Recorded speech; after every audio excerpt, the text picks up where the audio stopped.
Hello, everyone. Omni-Sensei here with What If I Was Reborn in Game of Thrones with Super Soldier Serum? Part 5.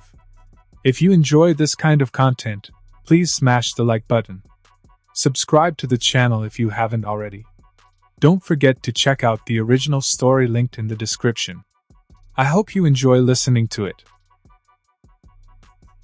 By the moment I arrived at the twins, Stannis had been already captured by Ned Stark, alongside some of his close advisors. Among them were Melisandre, Davos, and some of his generals. "There wasn't much of a fight, Your Grace," Ned Stark said as he bowed. "I wasn't expecting much of a fight." While it was true I didn't expect much of a fight, it was still surprising he went all in with this stupid idea. "The one they call the Red Witch wants to speak with you," Jon informed me. "Very well, lead me to the prisoners," I said as I followed Jon, not before leaving Oberyn and Ned behind with one last command. "Accommodate our new forces as you wish." Oberyn nodded. "It shall be done, Your Grace," Ned said with a short nod. With that, we continued walking as Jon led me to the prisoners' camp.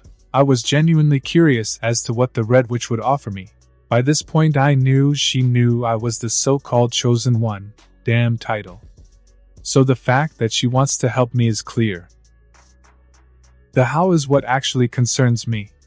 "Just a bit more, Your Grace," Jon said as he guided me through the camp. "How many soldiers did we lose?" I inquired, trying to make small talk to kill the time in between.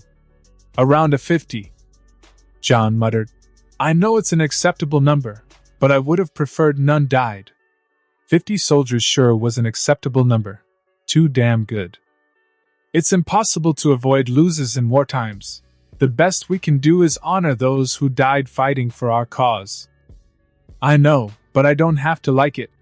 Jon sighed as he gestured to me with his hand to some cages big enough to fit humans. "We have arrived, Your Grace, thanks Lord Targaryen." I smiled as I purposely mentioned his new last name, trying to see how he was taking that in. Jon shifted a bit, showing he was still processing that. "My pleasure." With that he bowed and left. Stannis was glaring at me, with a defeated expression on his face. Anger, hate, self-loathing, many things were erupting on his face at the same time. Davos was shackled close to him with an expression that said he was done with all the shit. Those expressions were easy to take in. What really creeped me out was what Melisandre was showing, pure and unadulterated bliss, as if she had just laid her eyes on God. "Call! Does that bitch blink or what?" a raven asked in befuddlement, as he landed on my shoulder. And I really didn't know how to answer that. The damn woman hasn't blinked since I got here. "You know, you can blink. It's not you like will miss something. How can I blink when the light you bring is so beautiful, so magnificent? I can serve fire within you, is blinding, so perfect. It's more than I ever imagined." Melisandre said, tears running down her cheeks. "Okay, another crazy chick. I seem to be attracting them lately. Now if you are done sucking my D, metaphorically speaking, I want to know your plans. All I have ever wanted, to serve you," Melisandre said, staring at me with happy and crazy eyes. "And if I wanted to kill you?" I inquired, narrowing my eyes. "Dying by your hand would be the greatest honor anyone could ever hope so," Melisandre said, and I could see in her face she meant every word she said. "I really don't like you, burning people, children, but unfortunately I think I need you. You are probably the only one that can answer some of my questions, and talk with the asshole that chose me, and decided to leave me alone to deal with this." I sighed. "I will let you live, but if you do one little thing that I don't like, or anything in general without my approval, I will do the one thing I think you would hate. I will let the Night King kill you." This got Melisandre's attention. She tensed up. After all, I had practically told her I was going to turn her to the Satan of her religion. "I will follow your every command." So he was the chosen one. Stannis muttered with venom on his tone. How naive I was. How stupid I was. "I don't really have anything against you, Stannis, but your life is a threat to my rule." I sighed. Stannis was my enemy, but I really didn't hate him that much. He was an inconvenience for my plans. Just get this over with. Stannis growled. It seemed his spirit was even more broken than his army. If I could ask for something, Your Grace. Davos, the poor onion knight, in the show I found him to be a very likable, very loyal, but with terrible luck. What? I inquired. Can you spare Shireen? She is but a child, is my last wish, if you could find it in your heart to. I knew where he was going, so I stopped him with a chuckle. I never wanted to kill her, but she will lose all her lands, money and social status, and seeing you care for her, it will be your duty to raise her. I chuckled. Davos might have marched against me, but with him, I could spare to be merciful. He and Shireen were no threat at all to me. Your mercy will not be forgotten, Your Grace. Davos smiled. After that I released Davos and Melisandre. Davos immediately warned me about Melisandre and how she would turn me crazy like she did with Stannis. But I reassured him I knew she was crazy, and that she would not get in my mind. He, while not sure of my words, decided to believe me, and immediately left to pick up Shireen.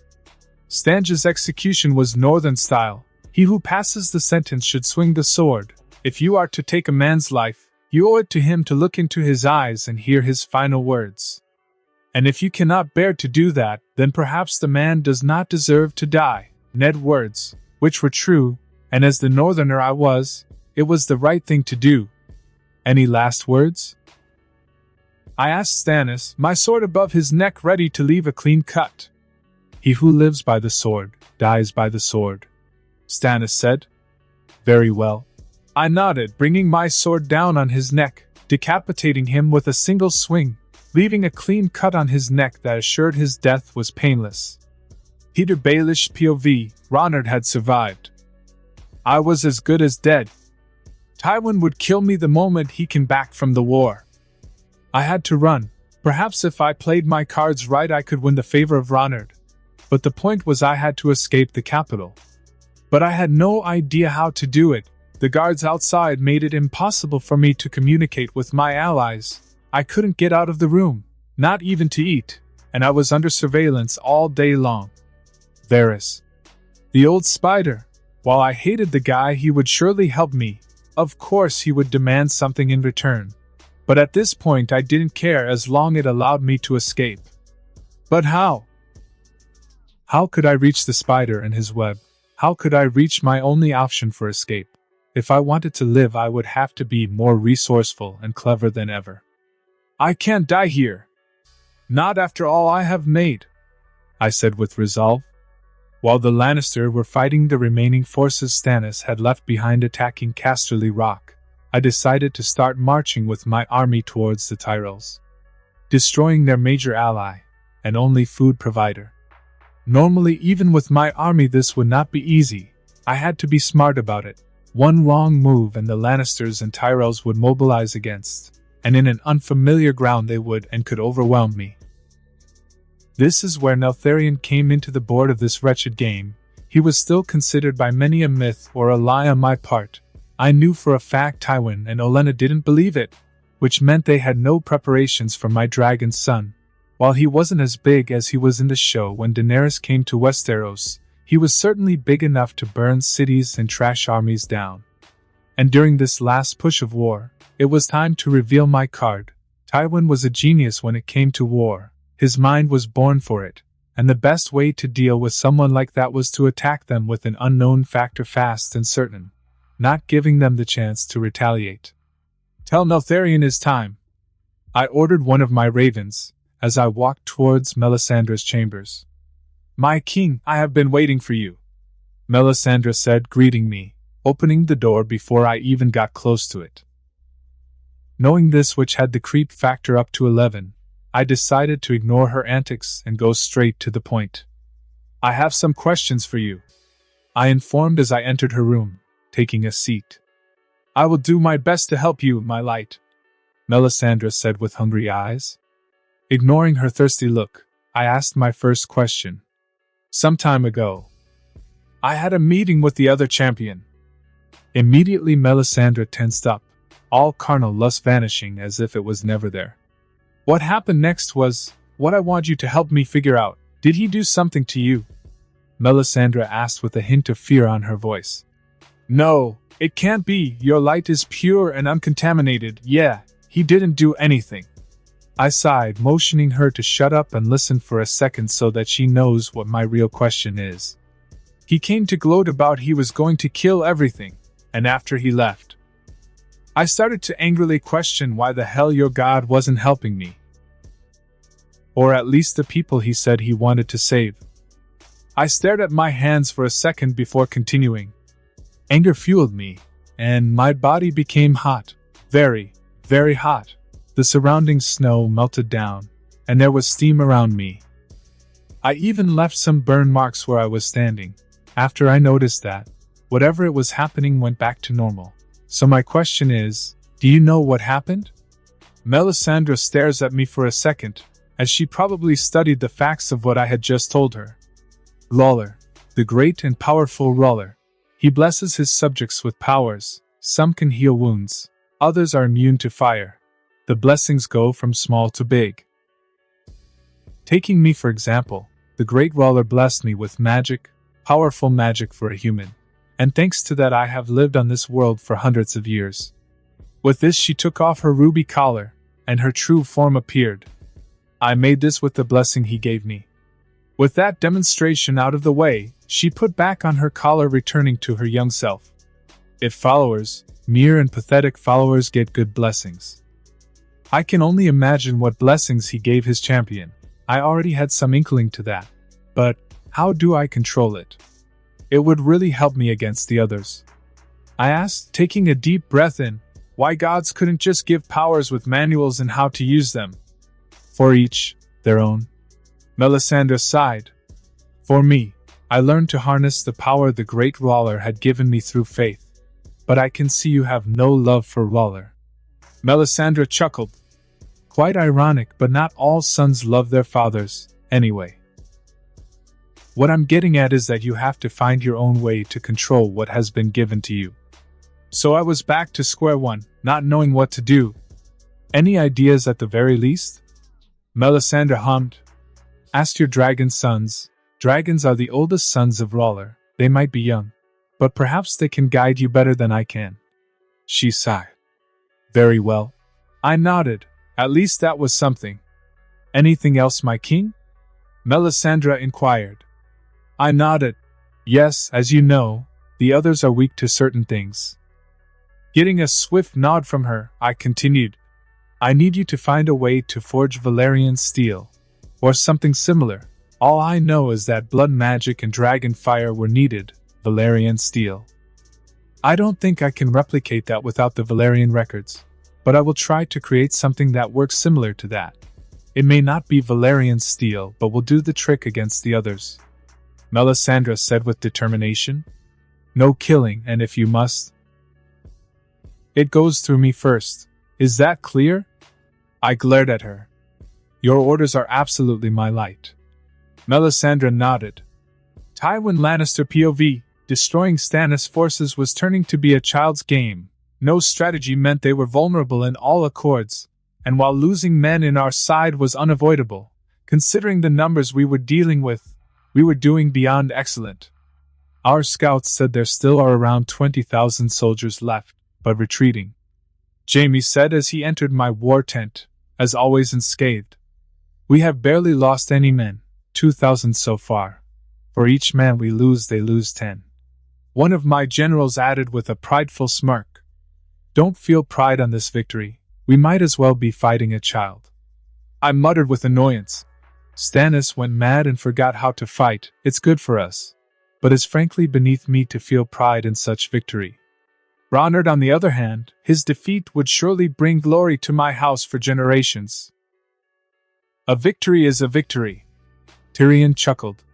But that leaves us with the big question. What's next? Ronard, I answered calmly. I know that, but how? Tyrion chuckled. He is a brat. He will fall when the time comes. One of my generals laughed. A child yet to be defeated. with an army strong enough to face us, and for the first time in history, with more gold than us," Tyrion said, shutting everyone up. "Or have we forgotten he owns Bravos and the Iron Bank now? Or the fact that he might or might not have 3 dragons? Maybe we are forgetting he technically has more kingdoms supporting him than we do." "You talk as if you think he will win, brother," Jaime laughed. "If we don't prepare, we might as well roll our heads to him," Tyrion said. "And prepare we will," I said, getting a surprised expression from Tyrion. "As I told you before, I never underestimate an enemy. I did once, and look where he's at. Fighting against our family for the throne. I won't give him a chance. Not again. Maybe we could demand a duel." "And use the mountain?"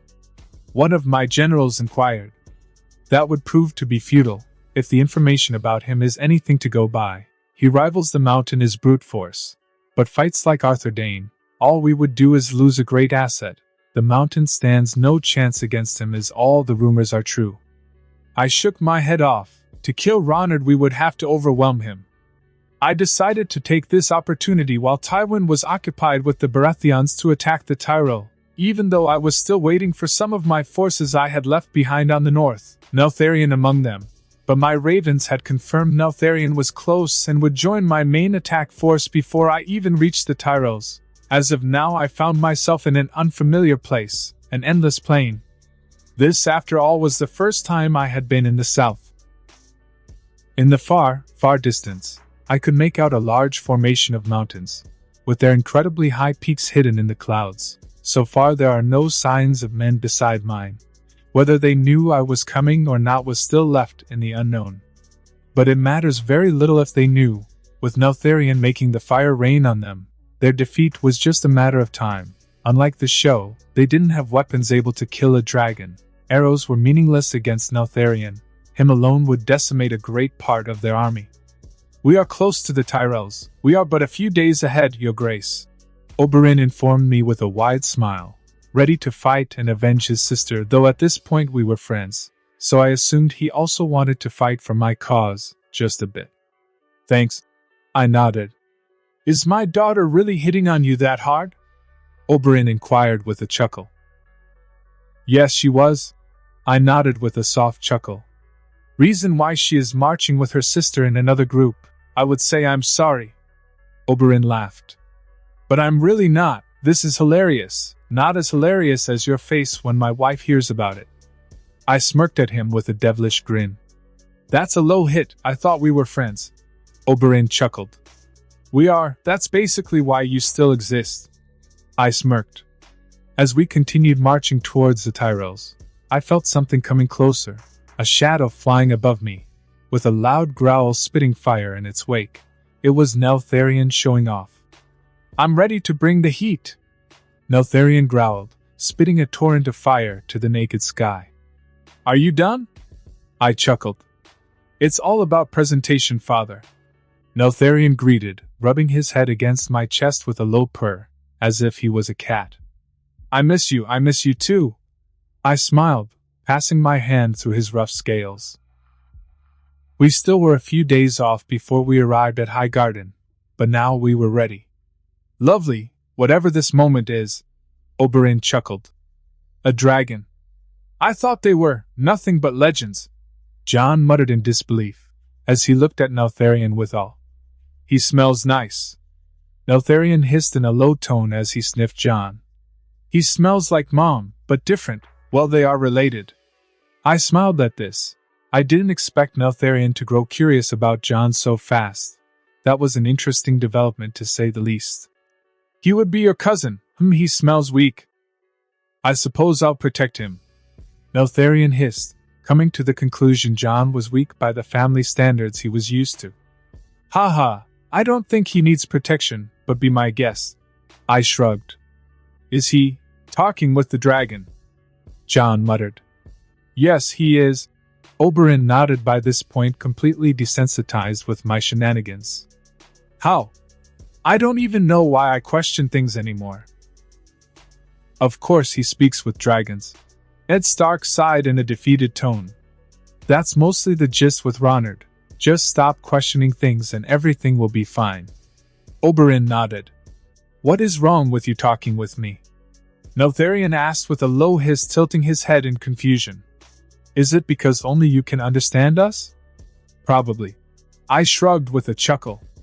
Tywin Lannister POV, Ronard was moving toward Highgarden, which means he wants to destabilize our economy, cutting our only food supplier off the map. A smart move, but a predictable one. Taking countermeasures against this, I had set a few preemptive moves against this. I would let him march deep into Highgarden, and once his army was trapped I would flank them. We knew the terrain better than most, certainly better than the Northerners, and while I knew this strategy would not win the war, it would weaken him. By a lot. And that's what we needed to do, weaken the beast little by little, letting him bleed out, his army, his resources, his spirit. Eventually he would lose the will to fight, and just then, when his spirit is broken, I would end him. That's how you kill dangerous beasts. And Ronard, while it pained me to admit it was a beast, with enough experience he would certainly become unstoppable.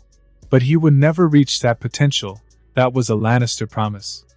Ronard Mormont POV 3 days later, as I continued marching, a raven flew to my shoulder, whispering with a low caw to my ear that Tywin was planning to flank me with a strong attack once I was within the Tyrell's territory. I was already suspecting something was up. Not finding any soldier for this long was already suspicious enough.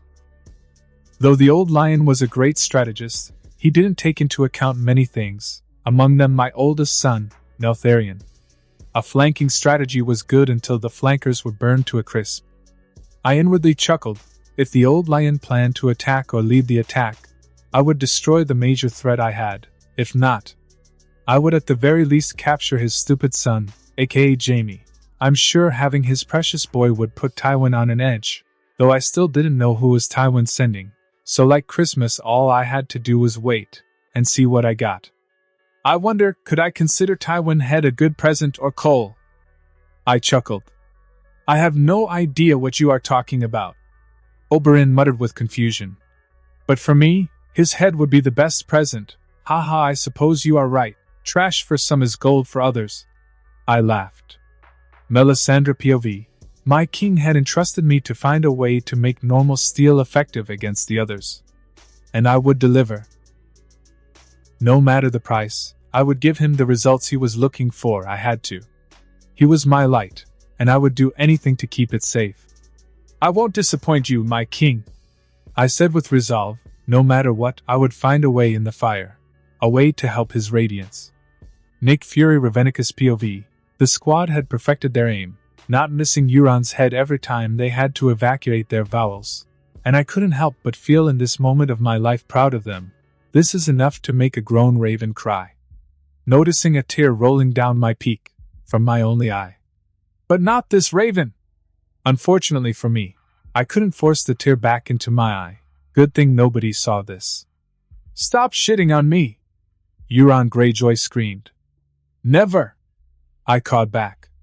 With Neltharion on my side, things would fall in line really fast. From afar I could already see Highgarden, and thanks to my ravens I knew where the enemy's army was hiding, and that they were planning to flank me.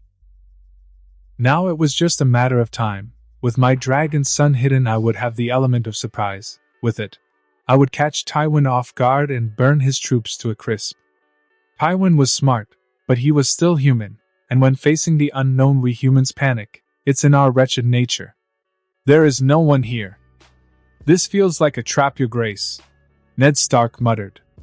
I smiled at him. After all, I didn't expect him to catch up about that. That's because it is.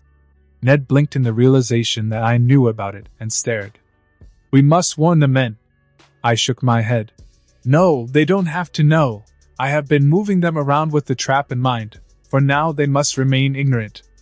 I had told my men to expect traps and stuff before leaving. Now it was a bit too late to let them know. It would create a mild panic that would alert the scouts following us, and would stop Tywin from attacking. I had to let Tywin think he had me where he wanted, weaponizing his own pride against him. I see. Ned Stark sighed, probably understanding the motives behind my actions. If the mountain comes, let me have at it, Oberyn asked with a dark look on his face. I want to kill him myself. I knew for a fact Oberyn could defeat the mountain, but I also knew his thirst for vengeance, and his desire to hear him confess would end up killing him. I'm afraid I cannot. I shook my head. But I don't mind leaving you with Tywin, perhaps his son? Oberyn glared at me for a second. You think I can't kill him? I know for a fact you can. I chuckled. But I also know you lose too much skill when mad. Against someone like Tywin, that's not a problem at all. But against someone like the mountain will only end up with your head splattered against the ground. Oberyn kept on glaring for a few seconds before he sighed. I suppose to an extent you are right. He then smiled. And killing a Tywin is better anyways. He was the one to give the order. I nodded. That's right. As we continued marching towards Highgarden. A few hours later, just as we were getting closer to the castle, one of my men shouted, "Soldiers coming." I looked out behind, seeing a large group of men armed with spears, swords and hammers rushing toward us. But not only in that direction. In each direction I would see men rushing at us. Finally, Tywin had fallen for the bait I had laid out for him. Quickly I shouted at my men to be ready, still keeping Neltharion hidden. I needed them to be closer, so unsheathing my sword I galloped with my horse and men to the battle. I rushed into battle with a smile on my face, killing every enemy in my way, my blade cutting down enemies as I leaped from foe to foe. Spread and find the generals. Find Tywin. I could hear my raven shout around in the battlefield, taking the initiative of finding the enemy leader so that we could take care of him fast. As I dance around the battlefield with grace and precision, enemy after enemy falls before my blade, fear spreading among the enemy soldiers like a disease, and for a good reason. I was terror of the battlefield. But even then, they refused to run. It seemed they feared Tywin more than they feared me. Intriguing. It was time. They were all somewhat close. Neltharion! I jump off my horse Tampa with a primal scream, summoning my son into the battlefield from the skies. My sword gleaming with blood of my enemies in my hands as its edge shape catches the sunlight. Seconds later, Neltharion appeared looming from above the skies, letting his presence be known with a powerful growl that shook the battlefield itself. The great beast of fire and flame was finally here, a mighty creature that would make fire rain on my enemies. Without waiting for a command, Neltharion knows what he has to do, and breathes a powerful stream of fire that consumes the enemy forces. Their cries of agony fill the air as they burn, some trying to run from the stream, only to be burned even by Neltharion's flames. Little by little my enemies are destroyed, many of them burned beyond human recognition with their bodies lying on the ground, corpses that will soon be forgotten as the battle moves on. We found Jaime! Call! He is attacking from the south, call! Find Tywin and the rest of his generals! I ordered my feathery friends as I continued with my assault. Normally I would have gone for Jaime and killed him, but Oberyn was already on the south, and he called dibs on Jaime. Jaime Lannister POV dragons, they were real. This little brat actually had the very thing that brought the Seven Kingdoms together hundreds of years ago. Tyrion was right. Ronard was to be feared. When Father sent me to lead this attack, I didn't expect to fight creatures that were thought to be extinct. This was stupid. One dragon and all our hopes of winning were off the table. Every minute the dragon was here, hundreds of my men would fall. I had to retreat. Father did not plan for me. What good are swords and arrows if you can't hit your enemy? Retreat! I shouted, but as I did, a spear landed dangerously close to my head, killing an ally behind me. I'm sorry, but you and I have a date. The viper, that tone, that venom in his voice. There was no doubt he was Oberyn Martell. You don't want to do this. I warned him, sword ready. Oh, but I do. Oberyn smiled, killing a few soldiers that tried to attack him as he approached me. You have no idea how much I want to. It seemed I would have to kill a viper before I escaped this hellhole. So be it, I said, taking a stance. Now, let us dance for Elia, Oberyn said with a dark look on his, and with a spear at hand. Tywin Lannister POV. My son would come victorious on that battlefield. I knew that much. If he followed the plan to the letter, we would win. I had planned for every possible outcome. Ronard lacked the experience I had, and I would exploit that to the limit. Soon, all this madness will come to an end, and our family will stand above the bodies in glory. My legacy would finally be cemented on stone. My family would always be remembered as the ones that stopped the Targaryen, and all in a lifetime. After this, all I would have to do would be force Jaime out of the guards so he can take his birthright. Soon, the fire was consuming every enemy in its path with ease, and soon enough my army was winning with little to no effort. And it was no surprise, Neltharion, even though not fully grown, was a force to be reckoned with. His might was too much for the current military to handle. "Don't let them escape," I said as I swung my weapon left and right, decapitating enemy soldiers coming my way. Valyrian steel plus super strength were sure the lethal combination. "Come at me, bastards." With a smile, I took a deep breath in the middle of this battle as I dodged the poor attempts the Lannister and Tyrell men were giving to kill me. Before I started moving around my opponents with my one sword in each hand, I proceeded to dance around them. With every move I made, a soldier would fall dead into the ground, a lethal tempo of art and destruction.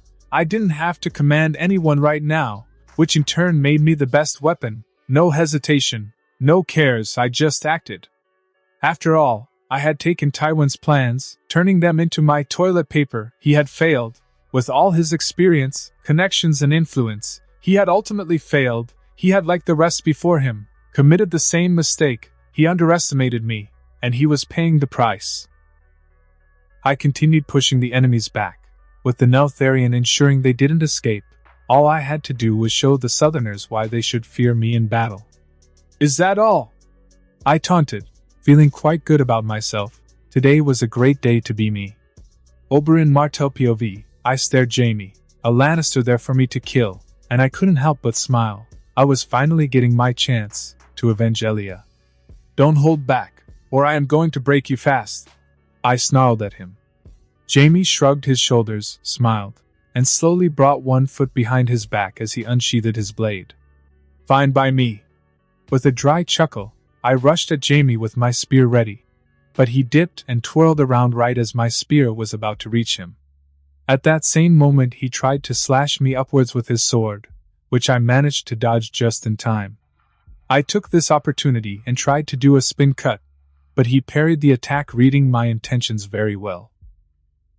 He was undoubtedly a good swordsman, but I faced better. In response, he tried to cleave my legs, but a quick jump above his cut proved to be enough to dodge the attack. Taking this momentum to my advantage, I took the blunt end of my spear, smashing Jaime on the side, who in turn lost his balance for a second, but recovered with an upward slash that managed to cut a bit of flesh. Nothing serious. Blocking his next attack, I punch-stabbed the lion in the solar plexus, trying to kill him, but instead I ended up knocking the wind out of the swordsman and stunning him for a brief moment. The quick blow had opened Jaime up for another attack, and I always aimed to please, so I obliged him, doing what Ronard calls a Spartan kick into Jaime's chest. Jaime, having recovered a bit, followed that up with a quick uppercut and a swift side cut with his blade that I managed to avoid being lethal. "This is way more entertaining than I anticipated," I chuckled with clear venom in my words. Jaime gave me an apologetic shrug, with a face that said, "I do what I can." Taking a deep breath, Jaime lunged forward, quickly sprinting towards me and coming closer. I smiled as I ducked forward, dodging his attack while trying to pierce his head. Jaime noticed this and rolled forward under my attack in a swift motion, and sprinted at me again as soon as my attack failed. But this time I had a new approach. I had fought Ronard enough to learn a few tricks and new styles. With a smirk on my face, I raised my spear, waiting for the right moment. And it came when he tried to attack me. I delivered a quick cut on his arm as I jumped back to gain some distance, and dashed forward with my spear straight out in front of me. With Ronard, I had learned that small fast hits were my best shot. My plan was to destroy his sword hand, so I attempted to stab his arm, but he deflected the attack, barely in time. It was obvious now he was having troubles keeping up with my speed. "Having troubles, almighty lion?" "Not at all," Jaime smiled, with that obnoxious overconfidence of his. "Very well." I dashed forward, cutting his cheek with one of my attacks. We exchanged blows for a bit as blood splattered everywhere. None of us was making any lethal cuts. I was faster, and he was fast enough to react. But I was a snake. People should not fear my fangs, but my poison, and soon the lion would understand that. Parrying his next swing, I noticed during this, a bit too late may I add, that the last attack was just a distraction, because soon enough his fist smashed against my head with brute force, making me lose balance for a brief moment. But this was long enough for him to deliver cut. He had messed up my left arm for the remaining of the battle. The kitty has some claws, who would have thought? You really got me there, I said, panting. I might have lost my left arm, but this was far from over. Bad choice of words. You can do better. Jamie smirked at me. Your last words have to be something symbolic. Good, it's good that you know. That way I don't have to explain that to you. Using one of Ronard's smoke bombs, I dashed behind Jamie as he struggled to see, keeping his guard up. But this little surprise gave me more than enough time to pierce his right leg. But he swirled around, cutting my spear, with a flashing smile that shouted victory. But that soon vanished as he started to scream in agony. The poison had finally kicked in. Ah! Jamie shouted in deep, sweat agonizing pain. You don't fight with honor, he said with anger. This is war. There is no honor. There are those who come back to their families, like me, and those that die with their so-called honor, like you. Not that I believe Jamie to have any honor. Besides, I'm a snake. That's how we play. Well then, snake. Kill me. Jamie spat at me. Father will enjoy tearing your family apart after this, haha, while I would love to kill you. I can't. I chuckled. Ronard had ordered me to avoid killing them if I could, and luckily for me, I was able to subdue the lion, all in favor of getting Tywin. After that, Jamie would die. Is the snake afraid of the little bear? Jamie Lannister taunted with a smirk, trying to hide the immeasurable amount of pain the poison I had injected on his body was probably causing. Unbelievably so. I sighed. If there was one man I would never have as my enemy would be Ronard, a monster walking among humans. And you should fear him too. With that I smacked the lion out cold. I had won my first battle against the Lannister. Do you see this, Elia? I did it, my sweet son. I'm avenging you. Just wait. I will put all these bastards in hell. The sun sure was shining today. Perhaps Elia was smiling at me.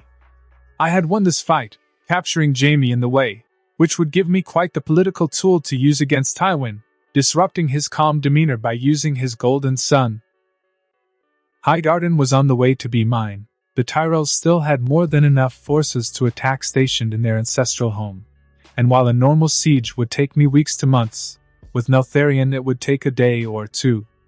I had to take this opportunity to push the enemies to their knees, before they came up with a plan to hurt or kill Neltharion, which meant I had for now to exploit Neltharion to the fullest. Burning my way to the throne, after all, I had bigger concerns beyond the wall, and wasting time playing games with these imbeciles was not a priority. You did great. I praised my dragon son, who grinned in return. You are a great warrior. Of course the same had to apply to me. Neltharion hissed with pride. He always wanted to prove others he was my son beyond words. I chuckled at the dragon antics as I ordered him to rest. While he himself didn't want to admit it, he was tired. Breathing torrents of fire for hours had taxed him quite a bit, and we had to recover our strength, for tomorrow, this garden, and its lands would be ours. Not only that, but I also needed to rest, because in every battle I would push my physical limits to kill as many soldiers as I could, ensuring we always had the upper hand in any battle, and while physically I would still feel energized, my mind would grow tired, though this time, this effect was worse. It seemed hours of fighting, no matter how easy they were, could slow down even a super soldier. I need to rest. I yawned. Hello there, Oberyn greeted, getting in sweet way to my tent. Little did he know, he would soon face my wrath if he didn't let me sleep. I'm super tired, so be gone for now. Not only I had been fighting for hours, but the last few weeks I had been sleeping very little. Maybe the stress of the upcoming battle was affecting me, more than I cared to admit. I just wanted to thank you. Oberyn chuckled. For letting me fight. Jaime, and for trusting me to not kill him. Letting out a sigh, I smiled at the wounded warrior. You deserve that trust, you are one of the few that I feel I can trust. With that said, I started to walk to my tent, not before leaving the snake with one last message. If you wake me up, your brother will have to fight for you. After all, he will have a higher battle prowess. Oberyn took a step back, with a playful smile diffusing the situation. I would never. Good. I nodded, finally getting to the one thing I miss right now, almost as much as my family and Essos, my bed. Finally. And I knew it wouldn't take long for the sweet embrace of sleep to take me out on a trip, giving me the well-deserved rest I so much desired. Daenerys POV, Yunkai and the other cities my husband, Ronard had conquered were under control, but even with the might of our dragons, an army, small rebel cells were rising, and while this was something Ronard himself knew it would at one point happen, I couldn't really understand how could anyone be so stupid, even if they managed to defeat me, which was a big if. They would unavoidably fall once again under the wrath of my husband. So far, the rebels were easy enough to deal with, but I knew I had to stop them before they became a real threat. No enemy is too small, no man is too weak, so with that in mind, Bravos was for now my safe haven, having no nobles alive, and the people of Bravos fearing my husband. Everyone was nothing but compliant. While I wanted nothing more than to prove Ronard I could help him, finishing what he started, I had also taken into account I was a mother now, and that was bigger than the crown and anything else, for now I had decided to first ensure the cities we had under us, to be in absolute control, before moving with our conquest. The slightest mistake could prove to be fatal to my babies, and that was something I could not allow. The twins were our greatest strength and weakness, and I would ensure their safety no matter what. I miss you, I cried weakly under the moonlight. A queen should not show weakness, but I was weak without him. How much I missed his warmth, his smile. But I knew soon we would be reunited. Ronard Mormont POV next day. The morning sun was shining brightly, and I couldn't help but smile at what was coming ahead. The remaining forces of the Tyrells would face the might of my army, and I would claim these lands for me. Too bad for that to happen. The Tyrells would have to die. Bad for them, that is. The more we marched, the closer the last battle on this part of the south was. Looming behind the gardens, my men were fully rested and ready to fight. But the one they had to fear was also the most eager to prove himself once more in the battlefield, Neltharion. And maybe with enough luck, the tales of my dragon son would spread among the 7 kingdoms, bringing them into their knees without a fight. Dragons, after all, were the very beasts that brought them together in the first place, and once again they would. We are here, Ned commented, pouting at the army ahead with a very grim look. Around 30,000 soldiers, ready to be slaughtered. Perhaps Tywin was nothing but false propaganda, or the Tyrells were acting against his wishes and stayed to protect their land. Either way it worked for me. We stand once again, I shouted, getting the full attention of my army on me. In the heat of battle, I smiled. Let's show these flowers why they shouldn't fight us. By this point my army was stomping the ground, shaking the very ground with battle cries. I was the first to gallop in the battlefield, cutting hundreds of arrows coming my way. As a single thought crossed my mind, cute giving the signal. With my left hand, Neltharion descended into the battlefield, with a growl that thundered the very air, shaking the resolves of each enemy. Lit them on fire, son! Neltharion nodded, and a stream of fire started to burn beyond recognition. All the archers, one by one, their screams filling the air, with pain and agony, and in their faces the sour realization, they had no hope of winning this. It seems fire is super effective. I chuckled, as I covered the gardens with the blood of the fallen flowers. Victory was mine, and so were the Tyrell lands. Now I wonder, what move will the old lion take against me? He must surely know with all that experience when he is being defeated. I suppose time will tell. It took but a few hours to dismantle Highgarden defenses. A child's game with my dragon son burning through them, and a very easy at that. Most of the soldiers surrendered, too afraid to face a dragon in battle. Those who didn't surrender, tried to fight or escape. Unfortunately, they failed completely at both attempts. No horse can outrun a dragon. But not all victories are sugar-coated. Tywin Lannister, even with all his faults, had apparently prepared for the imminent scenario of me winning this fight. That old bastard! I chuckled, coming to the realization that all the banks of gold and food in Highgarden were empty, and considering how through the old lion was, I knew for a fact I would not find a single coin or wheat within the castle walls. He had played his hand well, very well. But even then, he had made mistakes, because the fact that his son being was in my hands was undoubtedly a miscalculation on his part. Though this fact brought an important question to my mind. How did Tywin manage to do this? Without me knowing, my spies were still unknown for him, that much was for sure, but even with all the ravens I had on him, he used another person. The realization came to me like a thunder. My ravens had orders to follow the main players of the game, and only them around. After all, I didn't have enough ravens to keep one on each person in the world, so while my ravens were out of his radar, he must have noticed something, and in the way found a hole in my net. Impressive.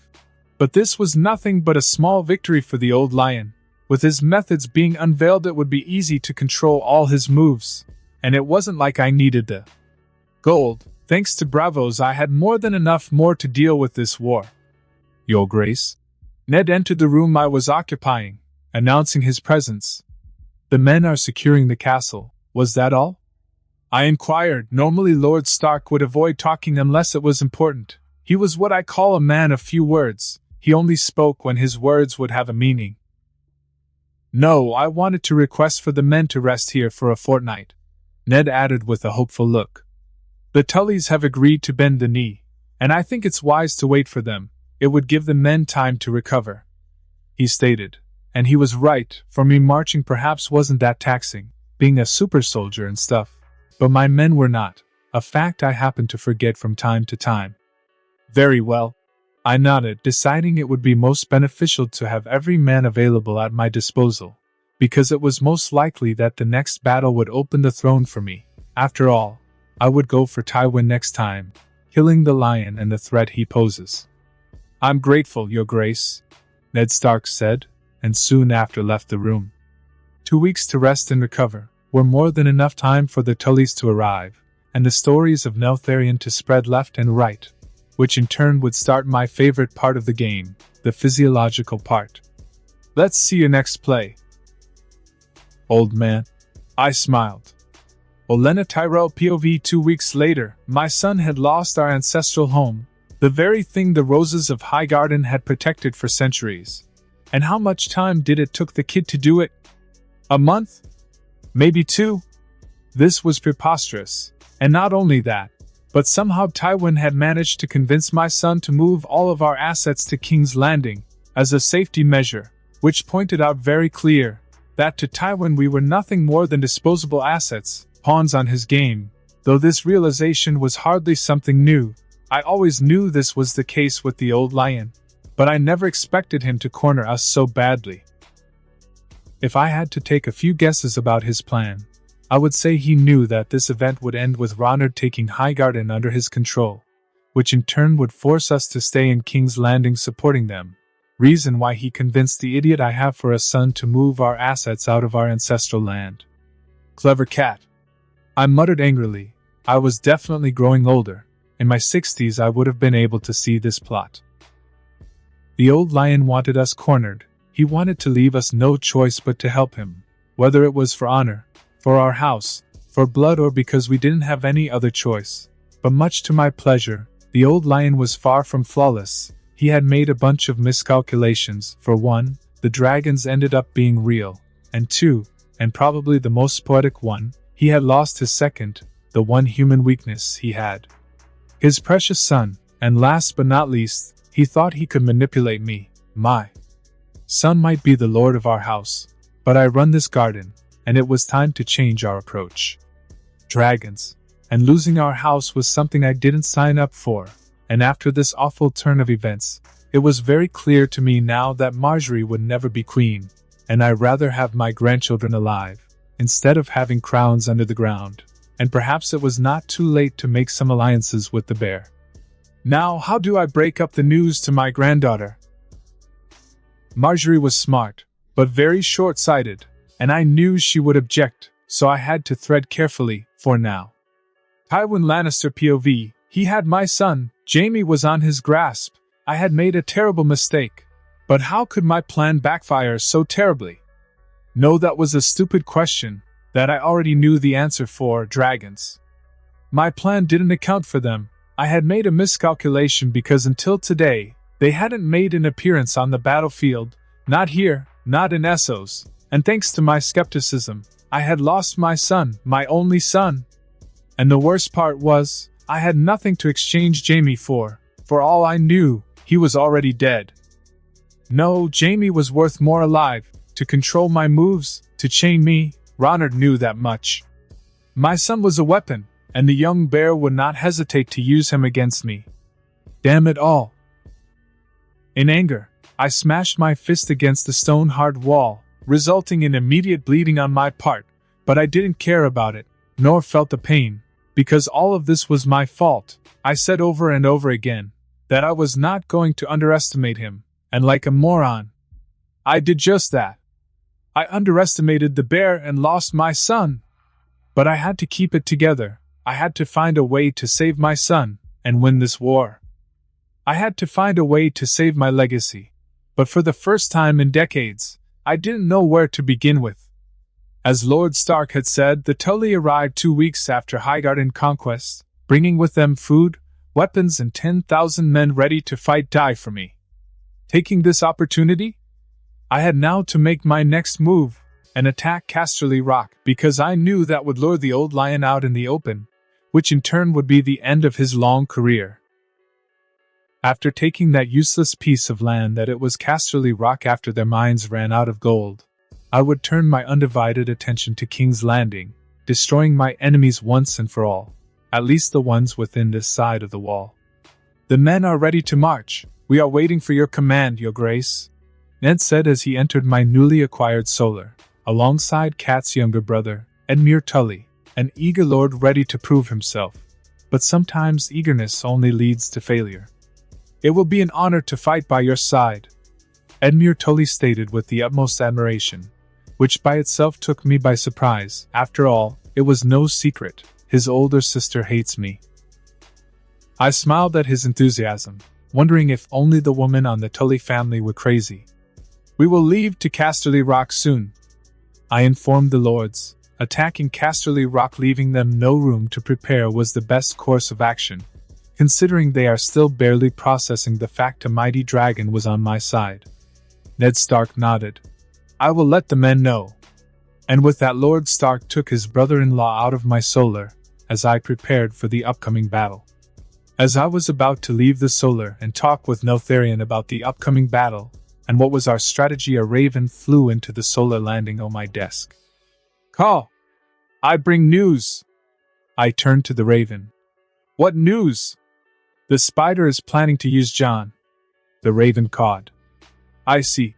It seemed the spider had yet to learn who was on top of the food chain, and I would gladly be his teacher for that lesson. Keep an eye on the spider. And if he breathes out of line, let me know. But for now, dealing with the spider would have to wait. His time was already set on stone, and besides, he was at much an inconvenience. With no real power to be a real threat, he would die. But after I dealt with the more problematic players of this game. But for safety measures, I would still have to talk with Jon. I knew he would never betray me, or anyone if he could help it. But I still felt like it was my responsibility to talk with him about this situation. Your Grace? Jon's voice got my attention. It seemed I wasn't going to need to look for him. Jaime is requesting to talk with you, Lord Targaryen. I smiled, offering him a seat. We need to talk. Jon looked at me with a worried expression, probably wondering if he had done something wrong, or if I had something for him to do. After a long second of silence, he took a deep breath and sat. In what can I be of service, Your Grace? Jon inquired. Well, it's about a spider. I started telling Jon in detail everything about Varys and how I thought he planned to use him. Jon was shocked, and reassured he didn't even want to be a lord, saying he would never go against me. After all, I was family. I would never betray you. John smiled, as he took the liberty to add a joke. Uncle, haha, uncle, well, I suppose I am. I did marry his aunt, but it was weird when we both had the same age. Then again, seeing John joke was weird enough. I never thought you would betray me, but that man can manipulate you into doing something you may not think as a betrayal. That's why, from now on, the spider is a kill-on-sight target. I understand. John nodded. So you said Jaime Lannister wanted to talk? I asked, going back to the point he had previously talked about. John nodded. Very well. I nodded, wondering what Jaime wanted from me. Either way, this would prove to be entertaining. Varys POV, the young Griff was probably dead. After all, it had been months since I last heard of him. While this was a sad turn of events, I couldn't lose my focus. After all, I had a real Targaryen available, ready for the crown. Jon Snow had ended up being a Targaryen all along, which was something I myself could confirm. But unfortunately for me, Ronard had found out first, putting the rightful king under his claws. I had to do something to bring the realm their rightful king, and I had to do it fast, because I knew that as soon as Ronard won this war, my head would roll, not only because he knew of my deals with the young Griff, but because he had vowed to kill me for my indirect involvement in the assassination attempts on his wife and kids. But finding a way to deal with Ronard was easier said than done. He had shown to be a very capable man, with a terrifying amount of information at his hands, and besides, killing him would amount to nothing. Well, aside the fact that we would have to deal with a very angry dragoness, to deal with Ronard, I would have to find a way to kill him and his family at the same time. But first I had to secure Jon on our side. As the last heir to the throne, his role would be crucial. But unfortunately for me, this had also proven to be a difficult task to accomplish. Jon had no desire for power, but it was just a matter of time before I found something to push the young dragon on the right path. Every path I take leads to a dead end. I sighed. I had quite the work cut out for me, but deep down I knew I shouldn't be complaining. It was my fault Ronard grew to be this threat. I gave him a queen, and he became a king. I made the monster that is destroying all my plans. I was the one to blame for all of this. But it was still not too late to redeem myself from this catastrophic error. Cersei Lannister POV. Father had lost the first battle against the bear, losing not only Highgarden, but Jaime. Terror filled my nights, wondering if he was still alive, that idiot. How could he leave me alone? He promised he would never leave me alone. Father promised me we would win, and in the end, they all lied to me, like always. But I would put an end to this. I would destroy the Ronard myself, ending his pitiful attempt at the throne. And it was all thanks to Illyrio, who before dying paid the Alchemist Guild to produce more than enough wildfire to destroy our common enemy. No matter how good the kids are at playing war, the fire would consume him, ending this charade, once and for all. It will be quite the show. I muttered darkly as I eyed at the window, where a raven was sitting, ruining my view. Begone! I swayed the raven off the window. I will call! Take a dump on her wine next time, call! The raven caught at me from the air before flying off. Nick Fury Ravenicus POV. I was going to meet with my squad today to see how was our favorite toilet doing. To my surprise, I found my entire group poking at the man with sticks. What are you doing? I inquired. Call! He hasn't moved in 2 days, sir, call! One of my squad members said as he poked the last eye Euron had. Yeah, the bastard is dead. I caught at my squad. Sue! Do we still take shits on him? One of my ravens asked, holding a piece of corn with jalapeno on his peak. I mean, if you want to, we are leaving anyways. I answered as I asked. Why the jalapeno? I couldn't help myself. I wanted to know. Well, it kinda made my ammunition be all fiery, burning his eye and stuff. So he was eating it to make his poop spicy. I don't know if I should feel proud or concerned, or both. It's both. We leave in 10, so move the hell up. I caught as I flew off the area. Empty. That was the only word I could use to describe Casterly Rock right now. There were no men to defend it, nothing to stop us, and I couldn't but be apprehensive of the idea that Tywin had let us take hold of his castle, without a fight. I didn't have to be a genius to see something was clearly wrong. Tywin was not man to give up, and that was an unshakable fact about him. Which is why I knew the old lion was making his play. What play? I still had no idea. After all, my ravens had yet to update me in this situation. But even without their information, I still had a general idea as to why he had abandoned Casterly Rock. Because he had nothing to protect there, not for now, no gold or food, he had taken everything, like he did with Highgarden, leaving me with lands that served at the moment no purpose. But even though logically speaking I understood why he did, I never expected him to do it in the first place. Not a single coin, or bread, even the people are starving. Ned muttered with clear anger in his voice. He left how people to die.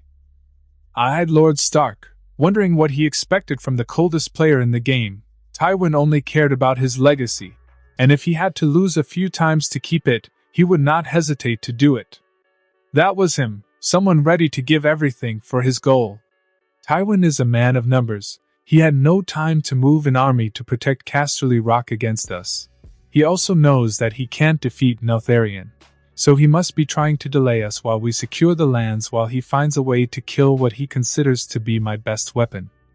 Little did the old lion know, I wasn't going to take his bait. I would not give him the time he needed to prepare, because whether he liked it or not, his time had come. So what are our orders? Oberyn inquired as he limped to my side, still recovering from his injuries. We move forward. I informed the lords. What about Casterly Rock? Jon Targaryen asked. We will have time to deal with this place later. For now, we need to destroy those who sit in my throne, I stated, leaving no room for questions or doubts. I had delayed this moment long enough. By mercy the Lannisters had survived. But everything must come to an end. It's not like you will lose anything. Oberyn nodded, pointing out the fact Tywin had moved everything. Not that he had much to move. After all, his gold mines had been dry for over a decade. What about the people, Your Grace? Ned inquired. I sighed as I realized Lord Stark had a point. These people that the old lion had left to starve by taking their crops were my subjects, and a good king helps its people. I will leave some food, and for the moment that's all I can spare, I stated. After all, there was no room for too much kindness in the harsh reality of war. I will see to it. Ned Stark nodded, not completely satisfied with my answer, but happy nonetheless. Tywin Lannister POV, leaving Casterly Rock. To his hands was a hard decision, a very hard one to make. I had but no choice. With the men I had closed, all I would do was weaken our own cause even more. For now, I would have to let him win for now.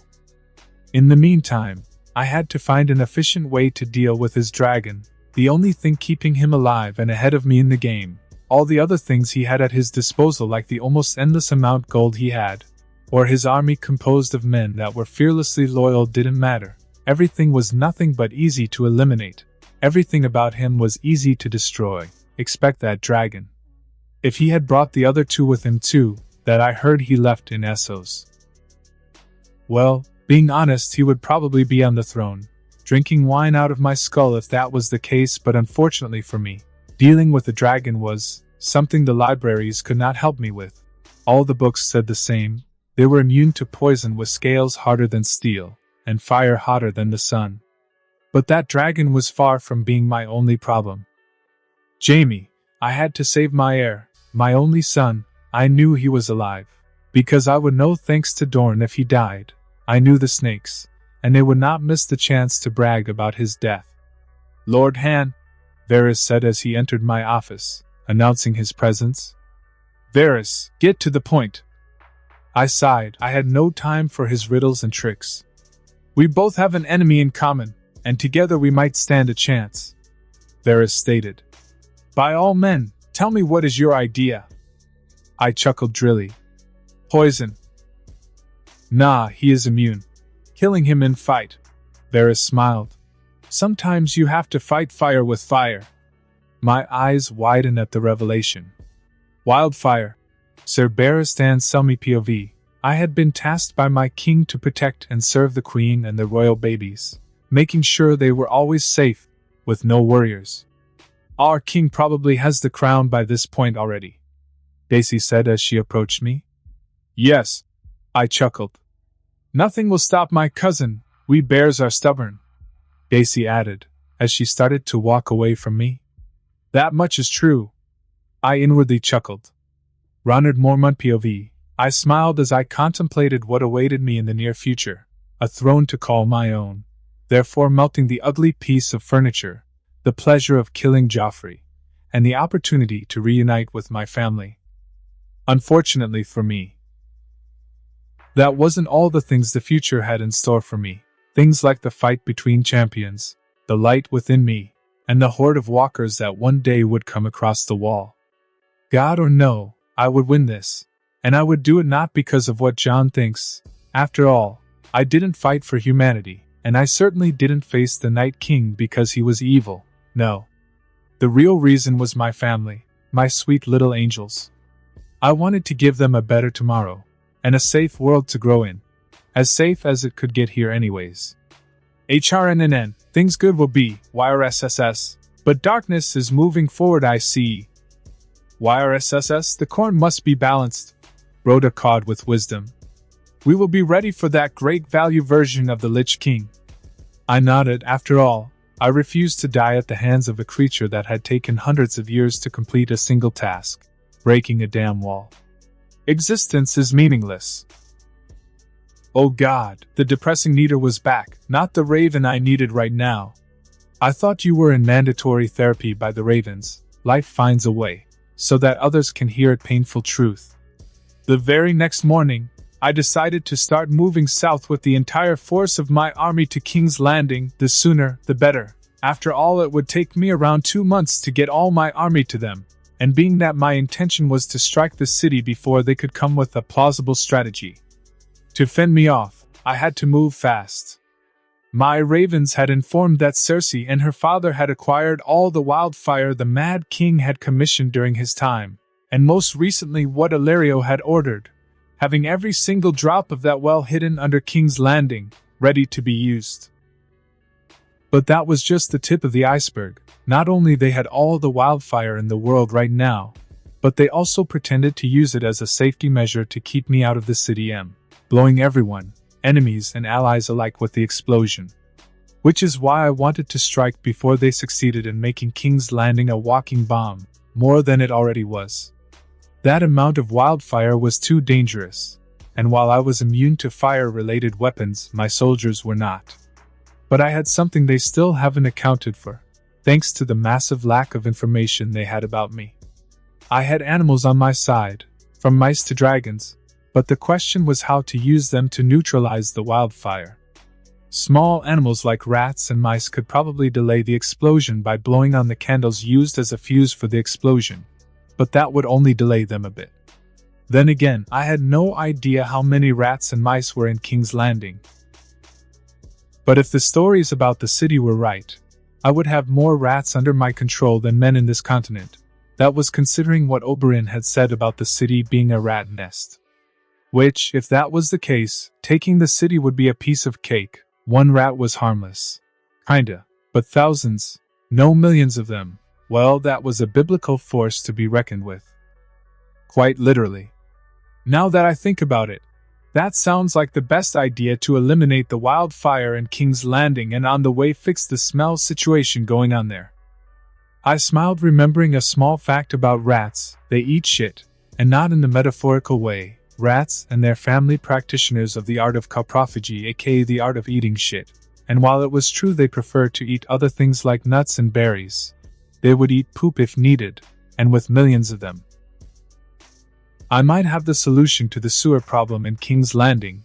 If not, at the very least they would be useful to improve the sewer flow stuff. In short, they would be my secret weapon, and personal plumbers. Maybe I will call the Mario Gang. Call, what are our orders? one of my ravens asked. In what can I assist you, O great hunter? One of my newest birds, a falcon that apparently had climbed the ladder of ranks within the animal part of my army, said. Bring me rats from King's Landing. I informed the two feathery warriors, being very clear with the fact I wanted them alive. As you wish. The falcon nodded with enthusiasm as he darted out of the window at full speed. Caw, the new guy sure is eager to help. Even the falcons see the might of the corn you provide. Caw. Falcon, falcony, POV. It took me months, but I had finally managed to enter the Raven Circle of Knights as its newest member, serving the greatest hunter of them all, the Cornbringer, our master.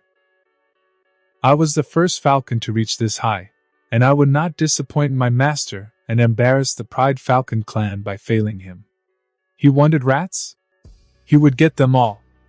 I falcony or FFFF for short, had promised him rats, and FFF always delivers. Caw! FFFF, wait! I stopped flying, as I waited for a raven to catch up.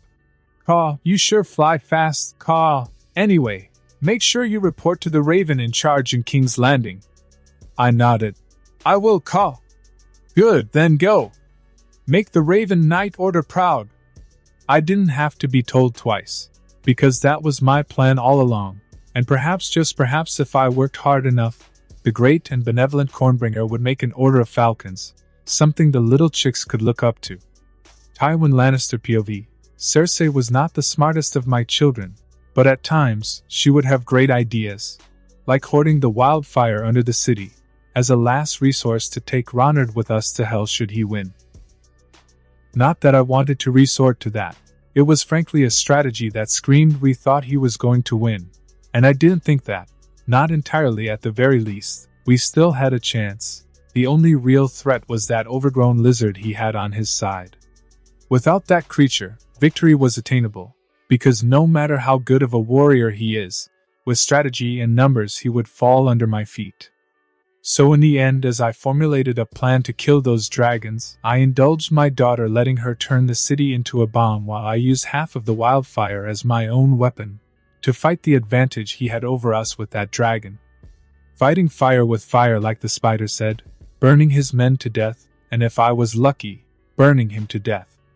I had already set some rudimentary defenses with it, with some of them being things like explosive arrows and such. The bear was up for a surprise. After all, we lions adapt so that we can better hunt our prey. I will save you, my son. Jaime. Even if it means burning the 7 kingdoms. I muttered. My son, after all, had a duty to complete. He had to continue the path I had built for my house, our house, and after this, he would do it whether he wanted or not. I was done with his idiotic dreams of being a knight. Olenna Tyrell POV, the young bear was moving, and it was my chance to save my house. Flowers and fire don't fight. That worked, but in the literal and metaphorical sense, we bent the knee to a dragon hundreds of years ago for a reason. Grandmother, but surely we can. Marjorie was still trying to find a way to keep her current arrangement. She wanted to be queen so badly that it was weighing her down. What use does the crown have if you don't live to enjoy it? You won't even make it to the wedding. Do you want to live? Or die thinking you were almost a queen? I scolded at her. But surely, Father and Tywin. Marjorie started to ramble once again. My son is an idiot and Tywin is outmatched, so use your brain. Even the women in my family lacked what has kept me alive so long, common sense. Aye, but... Marjorie started to cry. Bah, if you can't be a queen, maybe your future kids can. I sighed. Jon Targaryen POV, King Ronard stared out of his tent, engrossed at the orange-colored morning as the sun rose over the camp. Something that I had come to learn is that Ronard enjoyed starting his mornings this way, watching the sun rise as if it was his only moment of peace. He had spent much of his time, if not all, fighting for a better country, for the future of all humanity, and while he kept everyone at bay with a smile and a sarcastic comment every now and then, I knew deep down he could not keep this much longer. The stress was taxing him heavily. Deciding it was time to say hi, I cleared my throat, making my presence known to the king. Ronald in return took a deep breath without even looking at me as he said, "'Tis a beautiful morning, is it not?" "Aye, it is a beautiful morning, sire." I nodded with a smile. "But we must make way to King's Landing, as to follow your plan, of striking fast and certain. Preparations have been made to depart after you break your fast. The horses are saddled and await your command." "Oh, yeah." Bronard chuckled, defeated by my own words. "Haha, but you are right. I just follow your orders, don't blame me, blame the game." I smirked at him. The king turned his attention to me, looking at me with a smirk of his own. Let me guess, you've been hanging out with Oberyn?" I gave the king a mischievous grin as I asked. "Was it not you that told more like this?" Once again defeated by my own words. Bronard laughed, as he stood up. "Aye, it was me who told you all those things, I nodded. "Then, my king, shall we go to break your fast?" "I don't see why not, let go eat some breakfast." The king nodded. Tormund POV. My entire tribe was dead, and so were almost everyone I knew, and here I was running desperately through the dead cold forest, trying to get into the safe areas those weird-looking kids created. Fear was a luxury beyond the wall, but here I was with my heart racing as I began to panic at the sounds of many creatures running behind me, and I couldn't help but feel fear to what was chasing me.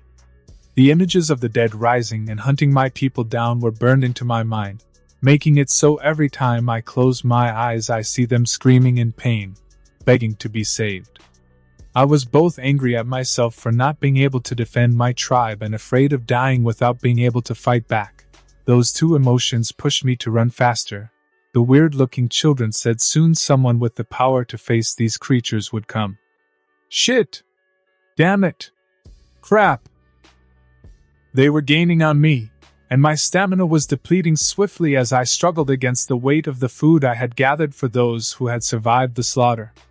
I could hear the screams behind me, the growls of hunger and desire to kill me, but I didn't turn to look. Damn that I wanted to live long enough to help the magical bastard deal with these pests. Go and gather food. I panted. It will be easy, they said.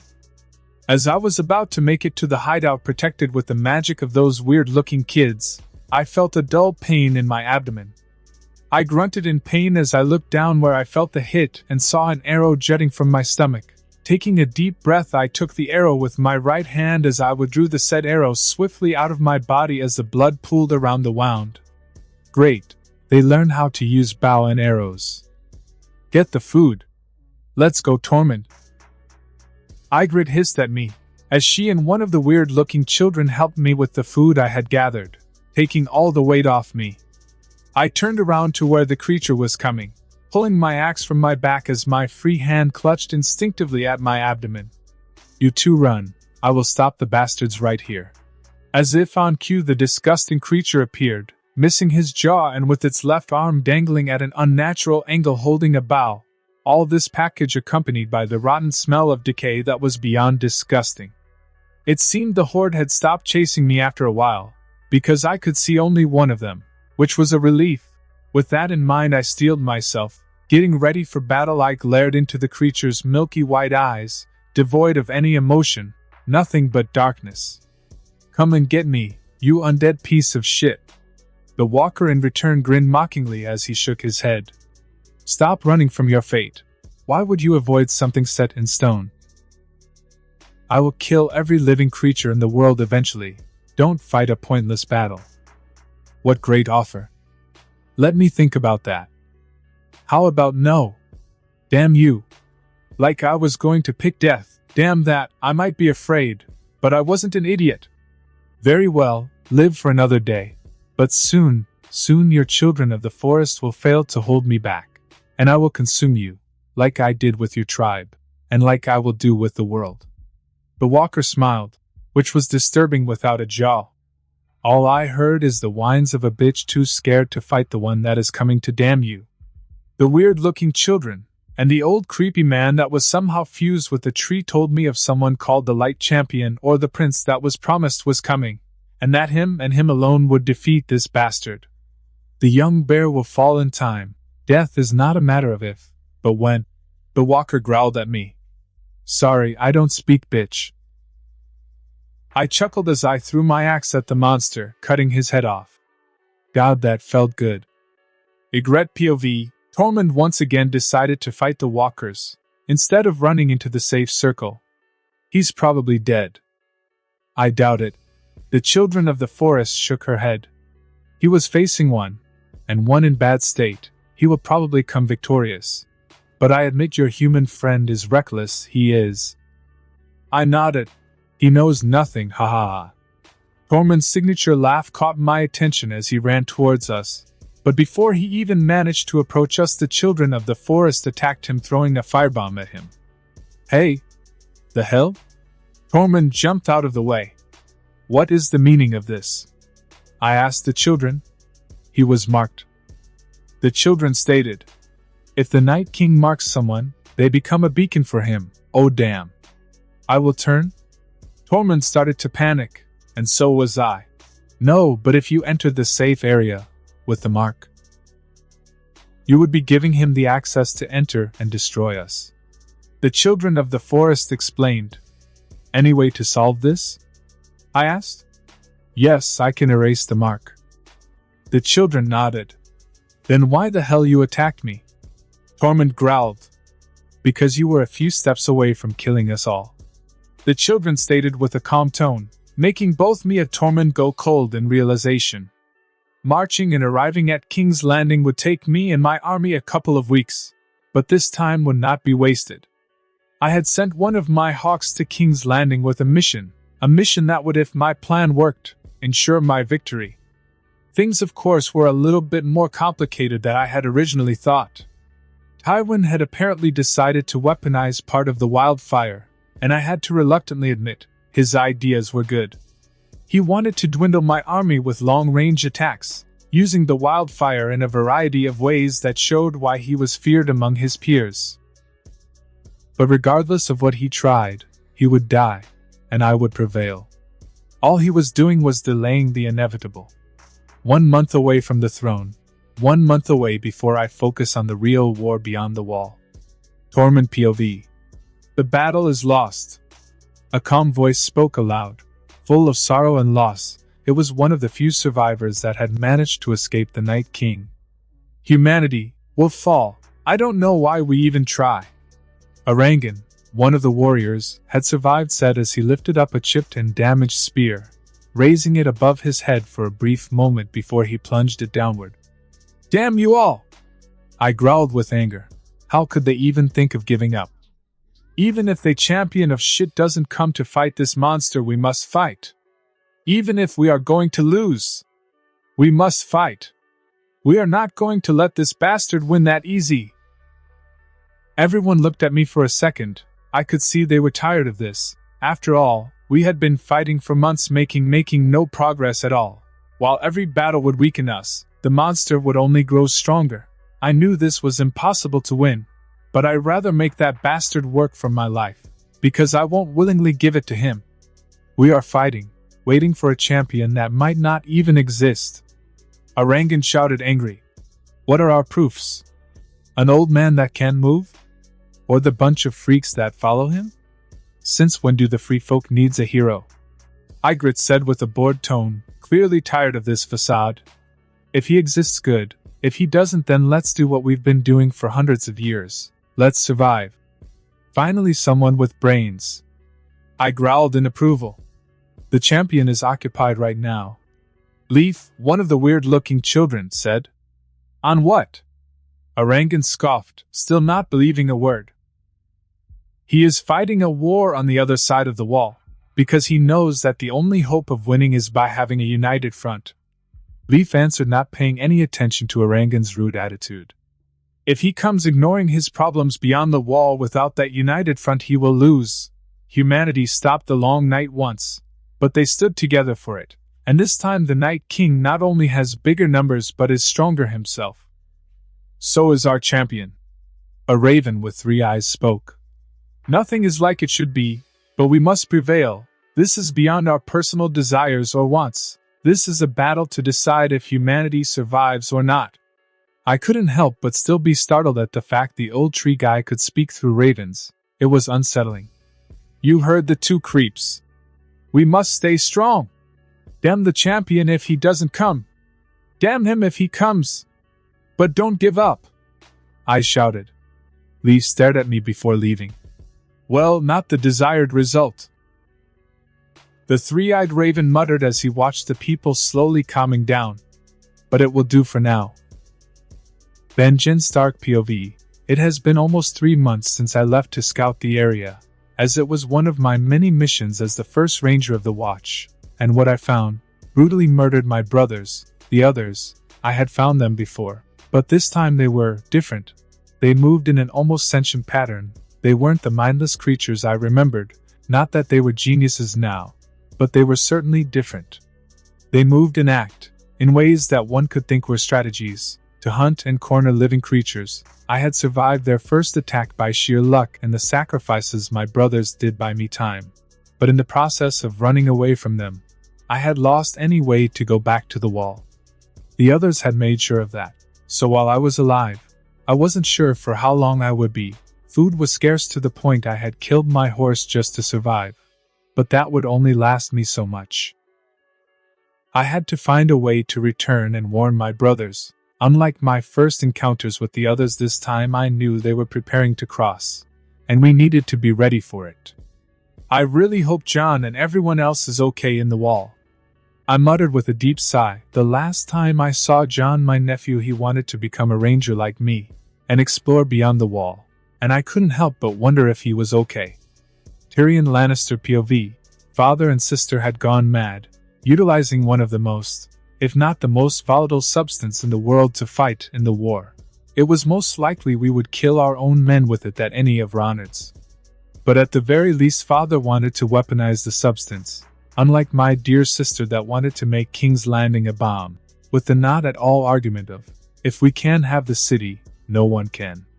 Was I the only one seeing the red flags? I knew my sister was crazy, but this was beyond Mad King crazy. And worse of all, is that Father approved of her idea. I mean, he didn't say it, but everyone knew that if he didn't like something, that something would never come to happen. Which means that he silently approved of her idea. Perhaps it was best for the Seven Kingdoms to have someone like Ronard sitting on that rotten thing they call a throne. God knows anything is better than Joffrey. Family or logic? What an awful situation I find myself in. I sighed. Joffrey Baratheon POV. I still didn't have Ronard, his dragon bitch, and his babies in front of me. This was unacceptable. I was the king. My words were the words of a god. Because I was a god. I was born to rule the world and do with it anything I please. Because everyone within this stupid world was my toy. And as the god king I wanted to see that pretender suffering. I wanted to see his face as his dragon bitch wife was being raped by every man in my army. I wanted to see his face as his children suffered the same fate. And just when all his family starts to drown in their own blood and waste, just then he has nothing left to lose. I would take my sweet time ending him. And yet he was still free, avoiding my divine punishment. I am the king. I am a god. And I want my enemies suffering. I want it. I shouted. I need a raise caw. King's Landing was just one day ahead, and while the throne was just sitting there, waiting for me, I had to be careful. Tywin had done an amazing job weaponizing the wildfire against me, with catapults ready to throw all he had at me. If I wasn't careful, I would lose many able men, a commodity I couldn't afford to lose, considering that I needed every man and woman I could possibly have to fight against the army of the undead. I had yet to hear from the hawk I sent to King's Landing. He was possibly busy with his assignment, which was weird on its own. Considering what I know about the city, he should have the rat or mice I requested right now. But like they say, don't put all your eggs in one basket. With that mentality at hand, I had created a backup plan, with the same objective, of neutralizing the wildfire, and while originally I wanted to destroy it because it was a very unstable substance, I had decided to do otherwise, mostly because it would be a very useful weapon against the others. My plan was simple, capturing the ones with the authority to use the wildfire, the Grand Master, Cersei Lannister and Tywin Lannister, and just in case, the idiot sitting on my throne, Joffrey Baratheon. They were the only ones that had the authority to use said substance. How to kidnap them was the hard part. I had to infiltrate, or corrupt someone within their ranks, maybe Olenna or Tyrion. They both had their reasons to betray the current regimen. Olenna because she was old but not blind, she probably knew by this point I was going to win, and Tyrion. He hated his family. At least everyone but his brother, though it remains a mystery if any of them will actually ally themselves with me. But it was clear that an idea was at least worth trying.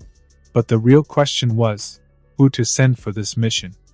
We should rest before the battle, Oberyn said, bringing me back to reality. Taking a deep breath, I turned to look at him. Sounds about right. I don't want anyone too tired. I will start setting up the camps, Jon added from afar. Very well. I nodded, still trying to figure out a way to get within the enemy lines. Not only would the wildfire be useful for me, but neutralizing it would save a lot of my army.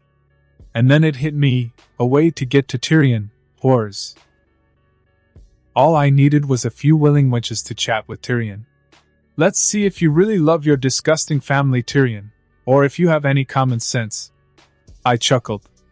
Daenerys POV, after some time, I had finally managed to stabilize the cities we had conquered, erasing every single rebel, before it became a problem. And while a part of me wanted to go out and finish what my husband had started, I decided to wait. I just couldn't risk the life of my babies. Nothing is worth that. But this sounding piece was a double-edged sword for me, now that I had nothing but menial tasks to do. To keep myself occupied, I was ruthlessly reminded my husband was on the other side of the sea, fighting for our throne, and while I knew he was probably the best warrior on the known world, I couldn't help but worry about his safety. He had Neltharion on his side. He would protect him if anything went wrong. I knew he would. If I was the mother of dragons, he was the father of dragons, and his sons loved him. I knew that. Neltharion, Crow, and Rhaegal loved him, and they would die for him if push came to shove. Mama! Gerard smiled at me, blowing me some kisses, while his sister took a nap above Crow. Yes, my sweet little bear, Mama is here. I smiled at him, kissing him on the cheek. I never thought loving something so much was possible, until I became a mother. It was as if they became my sole reason to live. I loved them so much that it hurt. Olenna Tyrell POV. It took some time to convince my granddaughter of my plan. She wanted to be queen so bad she almost considered dying. But not all fights are worth fighting for. Sometimes it is better to let things go.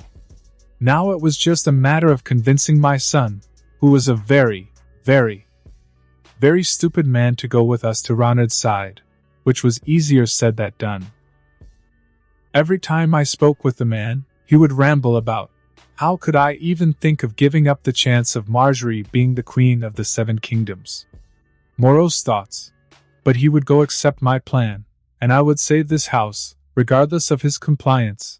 I would stop House Tyrell from sinking any lower. After all, his compliance has never been a factor on my plans. But a mother must always try, even if she already knows what their idiotic children will do and choose. A mother must always try. Too bad I had to drug my own child to save him. Tyrion Lannister POV. Why was I even here?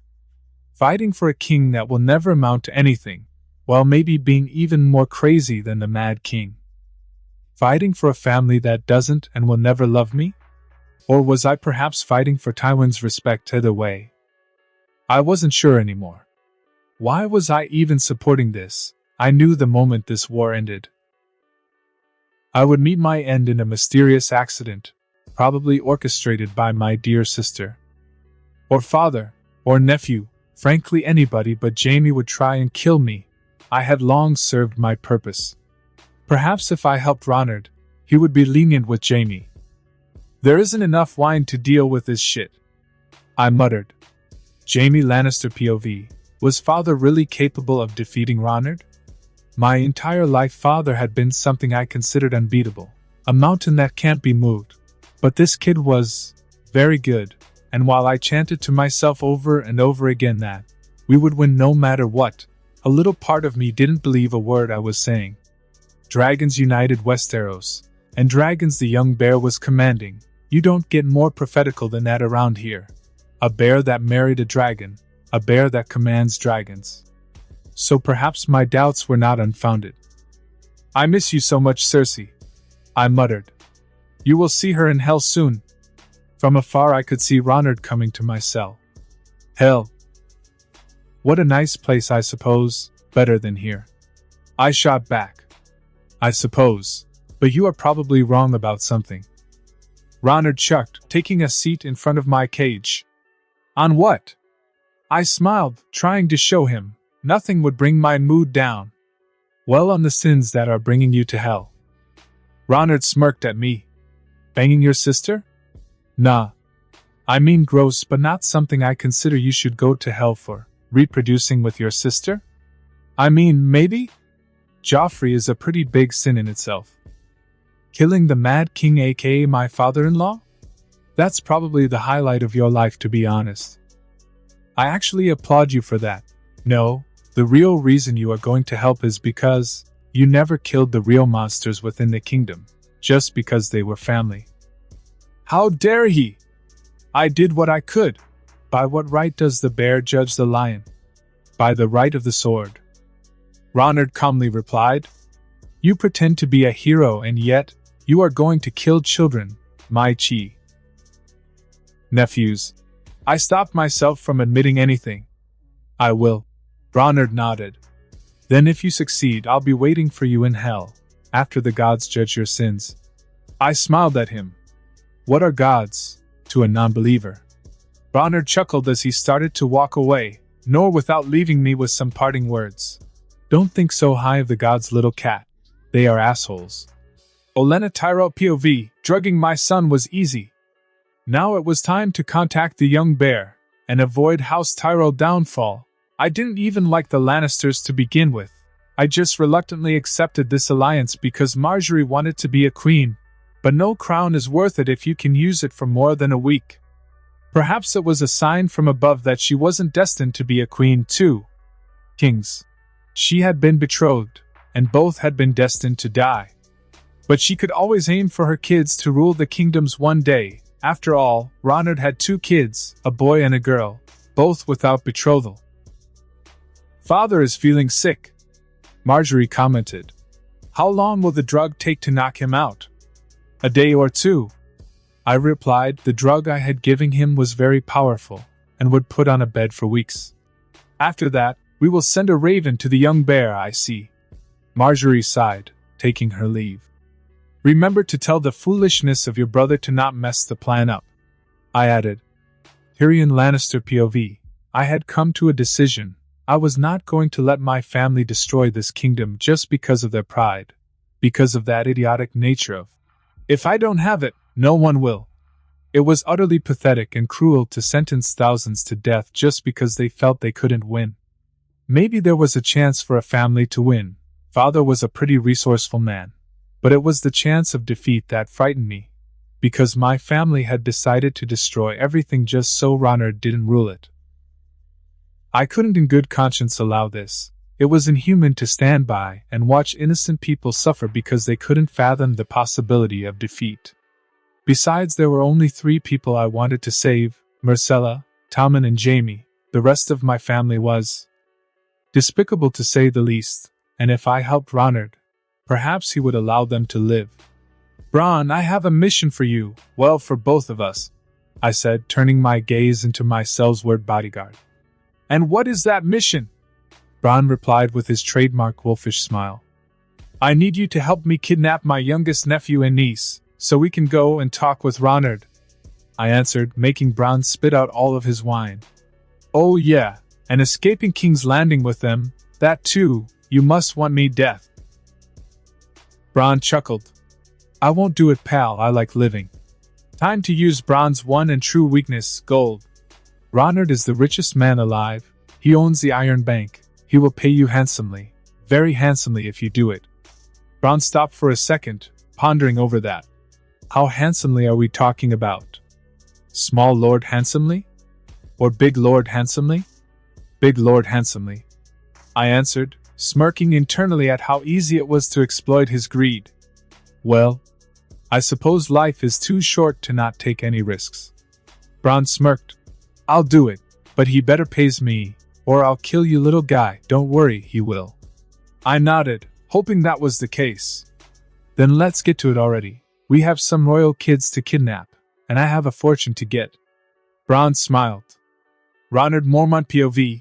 I was a day ahead of the border of King's Landing, but instead of rushing to attack, I had decided to wait, letting my men rest in the meantime, while I waited for my infiltration plans to work. But by what my ravens had informed me, I might not even have to do that. Both Tyrion and Olenna were betraying Tywin, therefore betraying Joffrey and Cersei. In the end, things were playing out wonderfully for me, and I didn't even have to do anything but wait for the card castle to fall. The bases are ready, and the men are rested in case you want to start moving, your grace, Jon informed me. Not at the moment, I replied with a smile. I still have to wait for some allies to come.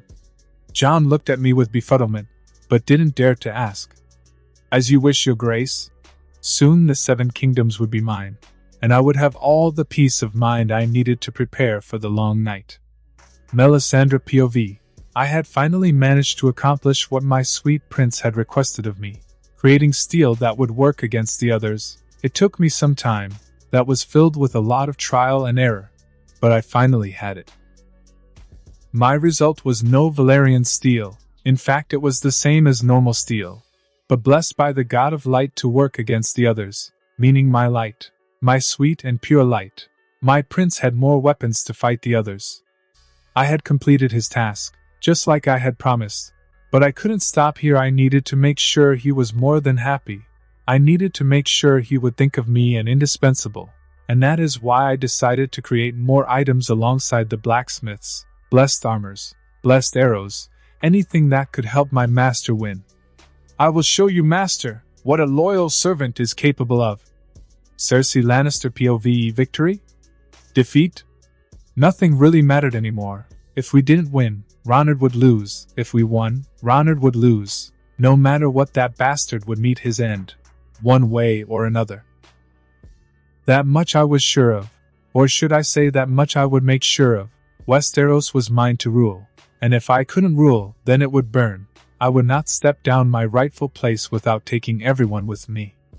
I hope you are ready, young bear. I hope you are ready to hear me roar. The males in the pride lead, but the females hunt, and the bear had yet to fight a Lyanna protecting her territory, and he would see soon enough why Lyanna are feared. Neltharion Mormont Ravanicus, father, was close to get the land piece of land of this side of the sea, and yet he looked like it was only the beginning. The others, like he calls them, seemed to be the enemy, clouding his mind with worry. But I wasn't worried. My father was an unbeaten beast, whose fire burned the brightest in battle. I could feel the fire within him, growing stronger every single day. That fire would burn his enemies. I was sure of it. Father has never disappointed us. He has always come on top. No matter how hard the challenge was, he always proved to be superior, better, stronger. And this time it would not be the exception. And if the rare case of him not being enough came to happen, we, his dragon sons, would fight by his side to the very end. Against all odds, the 4 of us together would be more than enough to destroy anything that gets in our way. I will protect our family, father. Don't worry. You don't have to carry this weight all alone. Tyrion Lannister POV. We had one chance to escape with Tommen and Myrcella. Out of King's Landing, Cersei was mostly with Joffrey all the time, meaning we have a big window of time to put the kids to sleep and escape the city. But we had to do it fast. If by any chance Cersei suspected of my plan, hell would rain on me, quite literally, so I had to act fast. I had 2 options, each one was more risky than the other. One, escaping during the day, acting completely normal as to not raise suspicions, or during the night. During the night the security was considerably tighter, with any movement being reported the very next day, or if the situation called for the same day, to a superior officer.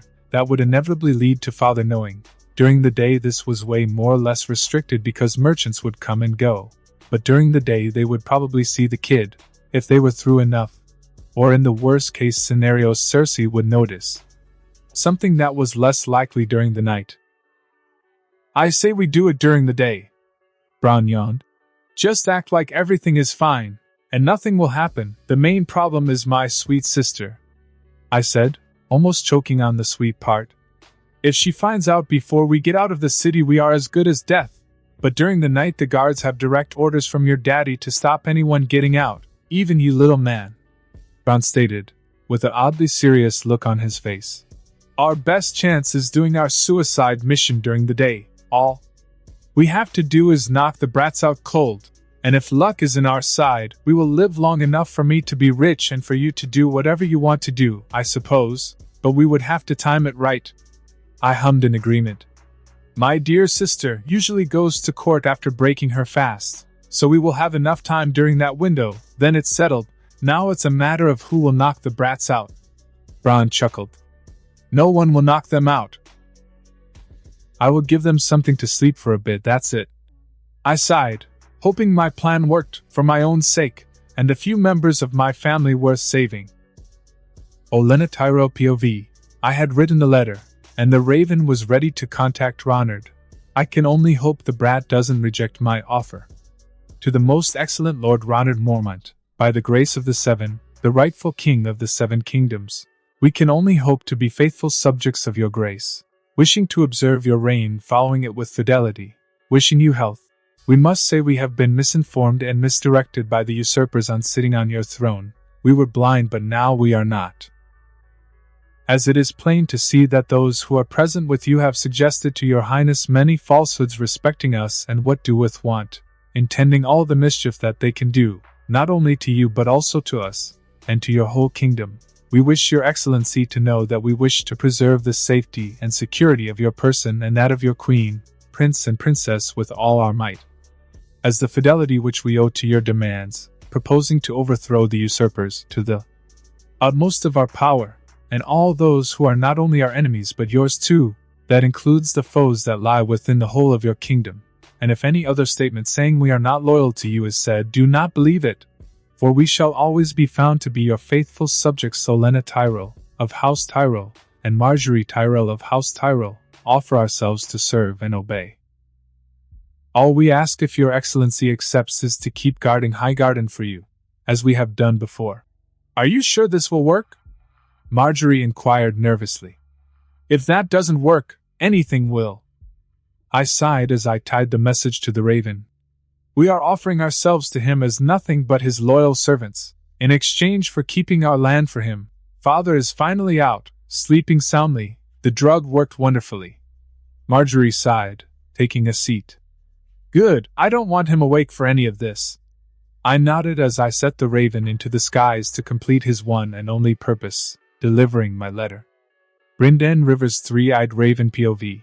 From what I could see through the root of the sacred tree, Ronard was winning the war, and soon would face the Night King. But things on this side would not be as easy as they are on the other side. The Night King was planning something, but I just couldn't risk trying to see what, for if he managed to mark me during a vision, he would get access to the shelter I had formed, destroying all life within. I had to wait for the champion to clash with the Long Night. I had to ensure humanity survived. I was the keeper of history, and history I had to keep. The Night King, he is not the same my people created, Leaf stated. You already told me about that, Leaf. I nodded. Yes, but I've been going over it, and I think something changed it, made him stronger and smarter, Leaf said with a grim tone. I also knew that. What is the point? I inquired with curiosity. What if his one weakness, the one thing that can kill him, is not the same? Leaf said with a worried expression. I haven't even considered that. Was the Night King still vulnerable to the same thing he was before? No, he must be. Why would the light send a champion that can't beat the Long Night? Even if the weakness is not the same, Ronard must be equipped to find his new weakness. Don't worry, Leaf. Ronard changed the song, and while I still don't know whether or not that's good, he has proven over and over that he is capable of impossible things, I calmly stated. I can only hope you are right, Leaf replied. Deep down, the guilt of creating the monster that hunted all life was eating her, and there was nothing I could do for her in that. Hope is our only weapon right now. I smiled. To the most excellent Lord Ronald Mormont, by the grace of the Seven, the rightful King of the Seven Kingdoms, we can only hope to be faithful subjects of your grace, wishing to observe your reign, following it with fidelity, wishing you health. We must say we have been misinformed and misdirected by the usurpers on sitting on your throne. We were blind, but now we are not. As it is plain to see that those who are present with you have suggested to your highness many falsehoods respecting us and what doeth want, intending all the mischief that they can do, not only to you but also to us, and to your whole kingdom. We wish your excellency to know that we wish to preserve the safety and security of your person and that of your queen, prince and princess with all our might. As the fidelity which we owe to your demands, proposing to overthrow the usurpers to the utmost of our power, and all those who are not only our enemies but yours too, that includes the foes that lie within the whole of your kingdom. And if any other statement saying we are not loyal to you is said, do not believe it, for we shall always be found to be your faithful subjects. Solena Tyrell, of House Tyrell, and Marjorie Tyrell of House Tyrell, offer ourselves to serve and obey. All we ask, if your excellency accepts, is to keep guarding Highgarden for you, as we have done before. I had received a letter from Olenna Tyrell, stating they were nothing but my loyal subjects, meaning I had 5 out of the 7 houses under my control, and while victory was almost certain, I had to play my next move with the utmost respect for my enemy, Tywin Lannister. Power wins wars only if said power is accompanied by the guidance of intelligence, and while I didn't consider myself to be the brightest mind in the world, I knew what I had was more than enough to win. Father, when do we strike our enemies? Neltharion purred happily beside me. Yet another new thing I had learned about dragons, they can purr. Soon, we're waiting for a few guests, I replied. After all, having Tyrion, Myrcella and Tommen as hostages would be beneficial. Then again, Cersei's plan was to blow off King's Landing with her kids inside. In the end, she really doesn't care about her children that much. That or the crown is more important for her. I want to fight by your side this time. I will fight by your side, Neltharion stated with determination. You mean side by side? I inquired, getting an eager nod from the teenage dragon. Very well, I don't see why not. I shall not disappoint you, Neltharion said, breathing fire into the sky out of happiness. Seeing his torrent of fire form, made the words the witch shared with me resonate deep within my soul. Each fire it's different, each being channels their inner fire in their own unique way. Neltharion, how do you do that? You know, breathing fire. Neltharion looked at me, puzzled at my question. I could see in his eyes he was trying to put words to the feeling, words to answer my question. For me is letting go, letting my emotions fly. I picture what I want to do with a burning desire and the fire just comes. It's all about the feelings, I guess. Feelings and faith, the fuels I had found to ignite the fire within, and knowing myself like I do, faith was not an option for me. Besides, I had originally tapped into that power before when I had gotten angry at my situation. I just have to somehow recreate that to the point I don't need anger to do it. I see feelings, it is. I can feel the fire within you. It's burning brightly, but you can't control it. Neltharion added, maybe we can practice together. That would be great, father and son time. And besides, fire will surely be a game changer when we face the others. I need to control it. I smiled. Ha! I can wait for Regal and Crow to hear how I taught our father how to breathe fire. They will be so jealous. Neltharion chuckled with an evil overtone. Haha, sibling rivalry. It seems that curse doesn't skip species. I laughed. So what does that letter say anyway? Neltharion asked. The Tyrells pledged themselves to me, and it's time to write them. I smiled as I wrote back to the Tyrells my letter. Lady Olenna Tyrell and Lady Marjorie Tyrell, I appreciate you two have reached out to me, and while I cherish the gesture, I consider actions speak louder than words. If your loyalty you wish to prove, you must help me when the time comes. Only then I will know for sure you are true to your words. So if your king I am, I command you to find a way to stop the wildfire the usurpers, as you call them, have in my city. Looking forward to see how loyal House Tyrell is to my cause. King Ronard Mormont, first of his name, Chain Breaker, Father of Dragons. With the letter done, I sent one of my ravens to deliver this message. Now all I have to do is wait. Tyrion Lannister POV. It was court time, a time where my sister would leave Tommen and Myrcella alone. Drugging them was easy enough. All I had to do was offer them a cup of tea, and they were sleeping soundly minutes later. Now the hard part came, getting them out without anyone seeing us. So far it had been easy to get out of the castle, but the real challenge was getting out of the city. We have to move fast, but not too fast as to not raise suspicions. We are fine, Brown said. Not, you're not. A very familiar voice made me curse my plan for not being well planned. The Hound had discovered us. Well, that was fast, Bronn commented, taking out his blade. Put that toothpick in your ass. The Hound growled. I want an elaborate? I inquired. The crazy bitch of your sister wants to blow this shitty kingdom on fire if they lose to Ronard, who also happens to have a fire-breathing dragon. I'm out of this war, the Hound answered with a stern look. So I want in, and then out I'll get some gold. I thought you were a knight. Brune smirked. What about your oaths? Or your king? Damn the queen. Damn being a knight. Damn my oaths. Damn the kingdom, and most of all, damn the king. The Hound growled. That's more than enough for me. I shrugged. We don't have time to chit-chat. Let's get the hell out here, before we all end burning courtesy of my sister. Agree? Bronn nodded.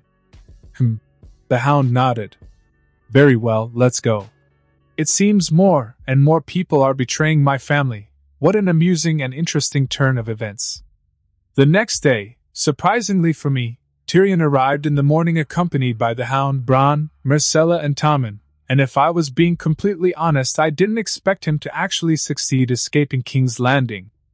Cersei was known for being a bit overprotective of her children, and with knowing that much about her, I expected Tyrion to be captured as soon as he tried to escape. But I'm glad he wasn't. He was probably one of the few people in King's Landing I would regret killing by accident or on purpose. So here I was waiting for him to talk about his alliances. Your Grace? Tyrion greeted as he entered my war tent where Ned and Jon were sitting and watching as the little man entered accompanied by his Sellsword Bronn, and his recently added companion the Hound, all of them being escorted by Oberyn himself. Tyrion Lannister, I acknowledged. It was a bold move of yours to come to your enemy's camp, with hostages. If you could elaborate why. I don't support what my family is doing. It's beyond inhuman. Planning to burn an entire city just because they refuse to accept the possibility of losing. I just can't accept that, Tyrion said with conviction. I don't want to be a part of that. Fair enough. I nodded. But what do you pretend by all this? I mean, you could have escaped to any other place. And believe me, I wouldn't have followed you. After all, I have way more important things to do and take care of, so why me? What do you really want? Tyrion eyed me for a second. I want many things, Your Highness. But from want to a have there is a big bridge, that's true. I chuckled. But the most important thing I want right now is your forgiveness. I want, if your grace allows it, for your grace to pardon Tommen Baratheon, Myrcella Baratheon and my brother Jaime Lannister, Tyrion said with an almost begging tone. I eyed Oberyn, who said nothing, nor show any sign of anger, as I proceeded to answer. I don't have any problems with forgiving the kids, because I don't have anything to forgive. But your brother is a different matter. I understand, your grace, but... Tyrion tried to say, but I stopped him. Your brother, while not entirely a bad person, loves your sister, and will stop at anything to avenge her. I stated, and even if he didn't want to avenge her future imminent death. He has ignored his oaths as a knight, prioritizing Cersei's pussy over anything, hurting innocents just to please the monster you two share for a sister. Well, it hasn't been confirmed. Tyrion tried to defend his brother from his incestuous fame. Please, don't. A blind man can see those kids are 100% Lannister. I deadpanned. They do. Ned nodded. Yeah. Oberyn nodded. Besides, why would you want to save Jaime, after all he did to Tisha? It was time to break Tyrion's love for his brother. How do you know about Tisha? Tyrion asked with hesitation. All I know is that she was an orphan, that you and your brother saved her, and that you married her. I stated. She was a wench. Tyrion lamented. No. I smiled. Your father was furious that a common woman dared to marry a Lannister, and with the help of your brother they captured her, and had her raped by every man in your household. That's... Tyrion tried to articulate some words, but he simply couldn't. Your brother could have let her escape, or let you know, but he decided to obey Daddy, capturing your wife and torturing her. I stated. He didn't smash her, but he didn't do anything to stop her suffering. He wouldn't. That has to be a lie, Tyrion said, shaking. You can ask him, I offered, and see for yourself how much of a monster he is. I want to, Tyrion said with resolve. Very well. I nodded as I signaled one of my men to take him to Jaime's. Go and see for yourself how much of a monster your lovely brother really is. Tyrion Lannister POV. Ronard's words echoed in my head. Did Jaime really do that? It made some sense now that I think about it. But he was my brother, the one member of my family that I thought loved me. He wouldn't do that. It couldn't be. He would never do that. Here he is. The soldier that Ronard had ordered to escort me to Jaime said, pointing to a cage on the back. Jaime, I said with a cold tone, colder than I had intended to. Brother. Don't tell me we already lost. Jaime inquired with his trademark confident smirk. No, not yet anyways. I answered. Then what are you doing here? Jaime inquired. I have a question. The words, what I wanted to ask was, a lot of weight for me. It was hard to even think about it. A question? Jaime tilted his head in confusion. Sure. Was Tisha really a whore? I asked with anger in my voice. The more I thought about it, the more it made sense. But there was still a chance. A chance Ronard got in my head and played with me. A chance for my brother to be innocent. No dash. Jaime answered, and my world shattered. That was the only way to explain it. Suddenly all my life made sense. Jaime has always been somewhat good with me. But after Tisha he had been treating me better. I thought at one point he loved me. I was his brother. But all he felt was pity, guilt for what he did. Everything made sense now. You are worse than Cersei, I said with a calm tone. At least she has the decency of being cruel up front. Tyrion. Jaime started to say, but I cut him off. You are dead to me. I don't have a brother. I don't have a sister. I don't have a father. I practically hissed at him. Bye, and enjoy rotting in that cell. Ronard Mormont POV. I had probably destroyed a sibling relationship with what I had said. But I didn't feel bad at all. What Jaime did had no forgiveness. And it was time for him to be judged by his little brother. You think Jaime will admit to his crimes? Oberyn inquired. I do. He is not the type to deny stuff when confronted. I nodded. How cruel can someone be, is terrifying. Jon added. It is. I sighed. Tyrion Lannister was devastated. Not even in the eyes of the hundreds. No, thousands I had killed. I had witnessed such amount of anger and despair flowing through someone. Maybe Oberyn.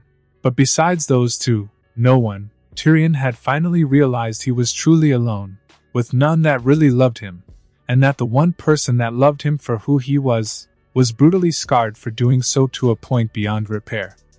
You were right.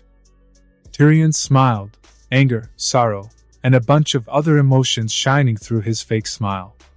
So do you still want to save him? I inquired, curious as to what he was going to say. I knew he was going to say no, but I wanted to know how. No, why would I? Tyrion laughed. All I was for him was a pity case. He never loved me. I never had a brother, just an enemy living with me. I nodded. Well, with that settled, I must give my terms.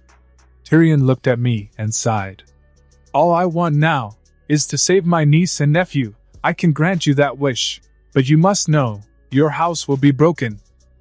I won't let the Lannisters survive after this. You three may live, but the Lannister name will be erased, I stated, with a tone they left no room for debate.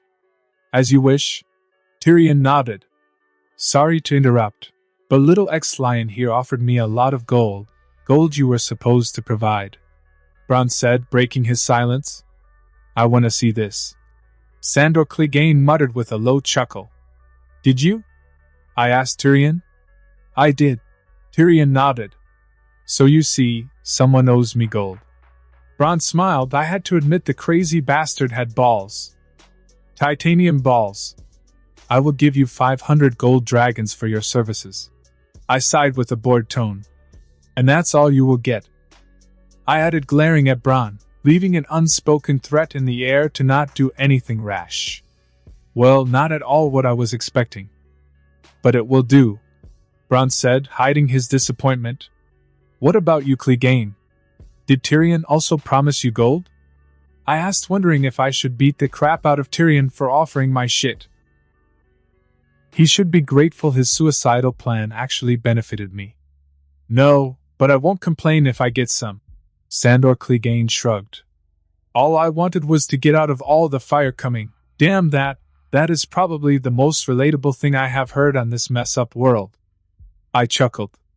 So if you won't give me gold, I think I'm done here, Sandor Clegane stated. I think I have an employment opportunity just for you. He was a very strong soldier that would prove to be quite useful on the next war. What? The Hound inquired. Nothing much, just you are doing what you have been doing until now, killing people. I smiled. Not with all this fire. The Hound sighed. Not all fights will be fought on fire. I chuckled. Sure, why the hell not? The Hound shrugged. Awesome. I smiled, as I was a now step closer to winning this war. With Myrcella and Tommen in my control, I had a few new weapons to manipulate the crazy bitch. Cersei Lannister POV, Myrcella and Tommen were gone, and so was Tyrion. I didn't have to be a genius to know what had happened. Tyrion had betrayed us. I knew it. All along that little piece of shit was playing us. He had taken something too important for me, and I was not going to forgive him. His death was going to be slow and painful, for he would see me roar. I had now to find a way to retrieve my cubs, my babies from Ronard, and one way or another I would. No one had any idea what I was capable of when truly angry. I will have your head, Tyrion. Mark my words, I will. I growled. Shouting into the air will do nothing, Father said as he entered the room. Your brother will pay on time for his betrayal, but this little act of defiance of him could actually be beneficial. How dare! My children were away from me and he saw this as an opportunity. How dare you! I tried to slap him, but he simply stopped my hand, holding it painfully tight. I will assume that was an ill-advised decision thanks to your anger right now, Tywin Lannister said as he slapped me with such strength that it made me fall into my knees. Learn to control your emotions, and use them for something productive. My children are with the enemy, probably being tortured. Myrcella is probably being messed up by Ronard's army. And you are doing nothing! I screamed at him as I stood up from the ground. Truly pathetic. If you actually took the time to study your enemies, you would know. Ronard is a northerner like Ned Stark, but with brains. He won't kill or have anyone raped. His honor won't allow it. Father sighed. Don't let the bear get in your head. We will win, and it would be glorious to do so without hearing you whine. This is nothing but a mere setback that we can use to our favor. How? I asked in anger. We let him come. We fight with all our might, and when he thinks he is about to win, we blow the entire city. Father answered. That was our plan before, I hissed. But now, we have a reason to flank him. He won't take the children into the battlefield, nor he will take Jaime. He will be too busy destroying our armies to see the bigger picture. Father smiled. He will see us roar, as he and his men burn. Unbeknownst to them, an incredibly sexy and horny raven was watching this exchange. Call! It is I, Zeus! And as my duty commands, I shall warn the Cornbringer. But first, I shall bang that cute duck I saw around the gardens. This is why we don't get any missions, Zeus. Call! Call! Shut up, Hades. Bang the duck. I will let the Cornbringer know. Crow Mormont Ravenicus POV. I missed my father. Why did he take only Neltharion with him? I could fight with him too. I might not be as big as Neltharion, but I was ready to die for Dad as well. It's not fair, but I suppose protecting my little siblings is an important mission. Hey Regal, wanna fight? I asked as I entered Regal's lair. It appears, brother, that you have clawed your way into my domain looking for a race. Very well then, let me tell you a tale about a fantastic dragon who would always tip the scales in his favor and never lose a race. Regal said with a serious tone, and I wanted to kill him. Once again he was overusing dragon puns. I will murder you, I growled. As always your responses are ciele wisdom. Regal chuckled. Say one more pun. I dare you, I growled. Alright, sorry, no need to fawn me, Regal said, stifling a laugh. Give me 5 minutes, I growled. For what? Oh, don't tell me, you want to fire your shot at the art of puns? Regal laughed. No, I need those 5 minutes to figure out how to tell Mother I made you the first dragon to go rotisserie. The hawk I had sent to retrieve a rat came back empty-handed, and I suppose it's not entirely his fault. I was usually the one that used to engage with the animals first. But it didn't matter. I still had some choices left to take care of the wildfire. The Tyrells were my plan B. If they wanted to prove their loyalty and keep their house, they would have to help me from within. I had sent them with that idea another letter explaining in detail what I wanted them to do, attacking King's Landing from the inside out, destroying their only weapon against me, as I took control of it. All the Tyrells had to do was to stop the Lannister from blowing the city. As for Tywin and his weapons, I would deal with that old cat myself. After all, he has yet to see I am fireproof. We are ready, Jon informed me. Very well, for now, we have to wait and see if the flowers are really in our side, or if we have to cut them from our garden. This was the test that would mark if the Tyrell survived or not, and I was curious to see if they would really go through with it. Garden, flowers, you sure love making puns, Oberyn chuckled. I suppose, I shrugged. Do we have another plan, if the Tyrells betray us? Ned Stark asked. That is a very, very good question, Oberyn said, looking at me. Well, if the flowers betray us, or fail, I'm sad to say, King's Landing will cease to exist. I sighed. I really had nothing to fight for in that city. I already had control over the 80% of Westeros. Getting King's Landing was more of an achievement than anything else. I would actually gain nothing from it, besides some momentary glory. The people, we can't abandon them, Ned Stark said, and I could see on his eyes he was shocked by my answer. I would prefer not to, but the Lannister played their hand, forcing me into a defensive position. I sighed. You can't save everyone. That statement is especially true in times of war, Oberyn said with an emotionless tone, agreeing with me. You and I should know that more than anyone else, Lord Stark. We both lost a sister during the last war. Oberyn finished, looking directly at Lord Stark.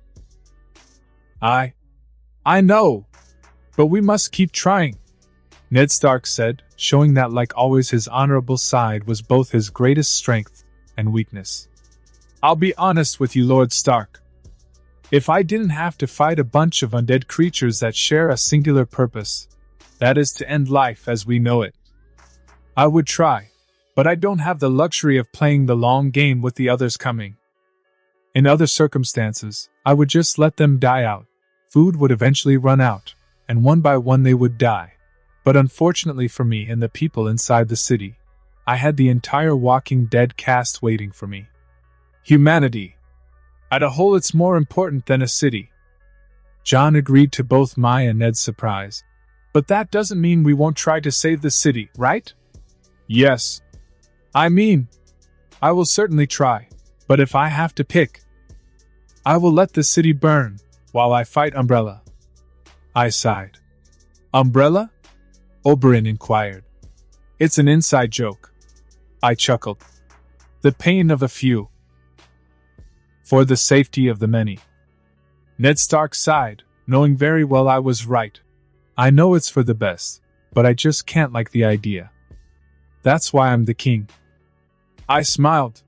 I make the hard choices for all of you, and many will hate me for it, but it's my job. Ned Stark nodded, with a faint smile perking on his face. A position I don't envy, part of the job. I chuckled. Olenna Tyrell POV, Ronard had offered us a deal, one that had many risks. But if we played our cards right, would save our house, and all we had to do was finding and neutralizing the wildfire within King's Landing, a task that, even without us allying with Ronard, helped us. Because I was pretty sure the Lannisters never mentioned they wanted to explode the city. I certainly didn't want to explode, so even without Ronard, it was pretty important for House Tyrell to stop that from ever happening. I gave Father his drug tea.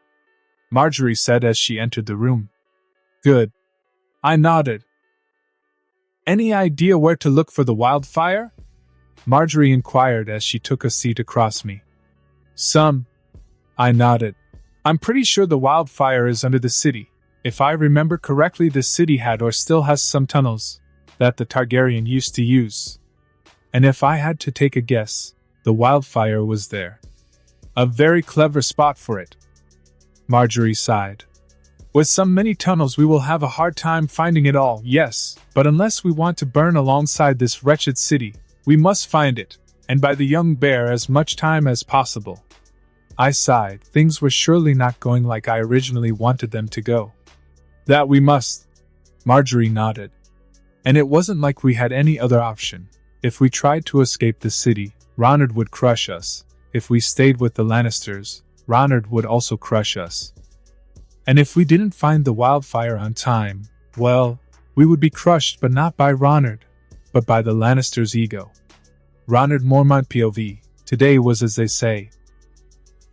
The calm before the storm, the peace before the war. Soon I was going to strike the Lannisters with all my might, either taking the city, or setting it on fire.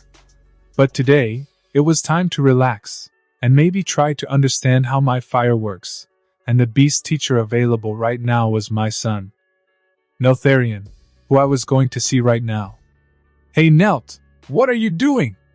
I stopped mid-sentence, because for some reason Neltharion was trying out jewelry. Oh hey Dad. I'm trying to find something new to add to my hoard. Neltharion hissed proudly. Your hoard? I had to be honest. I didn't, not in a million years, expect this, though in retrospective it was pretty obvious. Yes. So far I have, the first armor you threw away, the scarf you gave me a few months back, one of Mom's gold collars and some corn. But that one usually goes bad, still trying to figure out how to avoid that. Neltharion said, showing me every single item. Wow, that armor sure is old. I chuckled. And now it's mine, Neltharion said, excited. Anyway, what can I do for you? Fire-breathing classes. I smirked.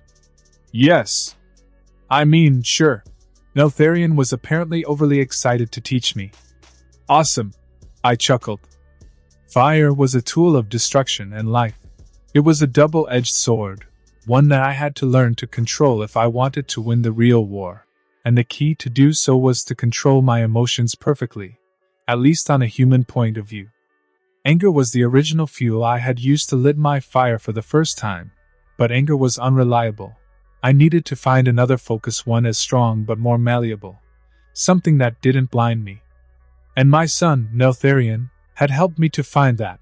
The one thing was triumph above everything, my overwhelming need to protect my children, something almost every parent has. Focus on that thought, feel it burning inside of you, Let that burning sensation spread over your body, your lungs, and then, breath, Neltharion instructed. Warmth spread through my body. I had faith not in the asshole that had decided to throw me into his godly chess game, but in my son and his teachings. I had faith that I would succeed. And with that in mind, with that sole thought in mind alongside my burning desire to protect it, I breathed out, and a spark of flames big enough to light a cigarette came. Well, that's a beginning. Neltharion tilted his head. He was probably expecting more than a human-sized cigarette lighter. But I couldn't care less. I had actually breathed fire. Could the same process work with other parts of my body? Ha! I threw a punch to the air, repeating what Neltharion had instructed me, and once again a tiny fire erupted from my fist. Ha! Using your claws? Well, that's new. I suppose even I can learn about fire, Neltharion said, somewhat impressed. I totally thought it would take more than one class. I smiled. I was happy with my progress, but even though I had actually managed to create fire, I was far from being deadly. Unless my enemies were mosquitoes, my fire powers were useless. Well, the first fire it easy, Neltharion nodded. Increasing your fire power, that's the hard part, fair enough. Nothing was ever entirely free, and I wasn't against training a bit. You also need to learn to summon your fire without so much focus. Otherwise, it's pretty useless. I mean, it took you 55 minutes to focus. Once you are out of that focus, you won't be able to summon the fire within at all, Neltharion added. Once again, he was right. A weapon that needs 2 hours of preparation before battle just to burn someone's eyebrows off was useless. Focus, firepower, and technique. I have a lot of homework cut out for me. Don't worry, Dad. I heard you learned how to use every weapon with ease. I'm sure this will be the same, Neltharion said with clear pride on the fact that I had mastered every weapon in the known world. An accomplishment that was linked to the fact I had the left hand of God. But fire wasn't considered a weapon, which meant I had for the first time in ages the need to learn from scratch, but I wasn't worried. I had a good start and a good teacher. Expectations I plan to surpass. I know you will. We are awesome. Our family is awesome, Neltharion hissed happily. Caw. We Ravens are also awesome. Totally unrelated to this, but caw, a random raven added. Of course, the Raven clan is definitely among the best. I chuckled. Caw. If I wasn't all black I would be blushing, caw, the Raven replied, making me laugh even harder. Daenerys POV. Peace can be a type of torture when you don't know what your other half is doing. Was Ronard okay? Did he miss me? So many things were running through my mind, so many thoughts. But in the end they all came to the same conclusion. I miss my husband a lot. We should be there with him, fighting, Lyanna muttered close to Daisy. You know him. Even if we were there he would put us on the safest battalion, or force us to stay on Bear Island. Daisy chuckled. At least here we defend his family. Our family, I suppose. Lyanna nodded. Ronard is like that, always putting himself on the line. It's both annoying and vexing. I smiled, announcing my presence to both of them. My queen, they both said in one voice. For now, let's forget all the formalities. I smiled at them. I want to know more about Ronard. How was he as a baby, as a kid? I want to know everything I can. Well, he was always a little bit off, Daisy said with a thoughtful expression. How so? I inquired. Well, he never behaved like a baby. He was beyond his age, Daisy answered. I suppose that's where my little princess gets her brains. I chuckled. And how he fights. It's unreal. I have never seen him losing. It's like the moment he took the sword. The sword itself became a part of him. Daisy added, my mother used to say he was the best our generation had to offer, smart, strong and noble. Now she thinks he's an idiot. But that's mostly because he went to war without even telling her. I can see why she feels like that.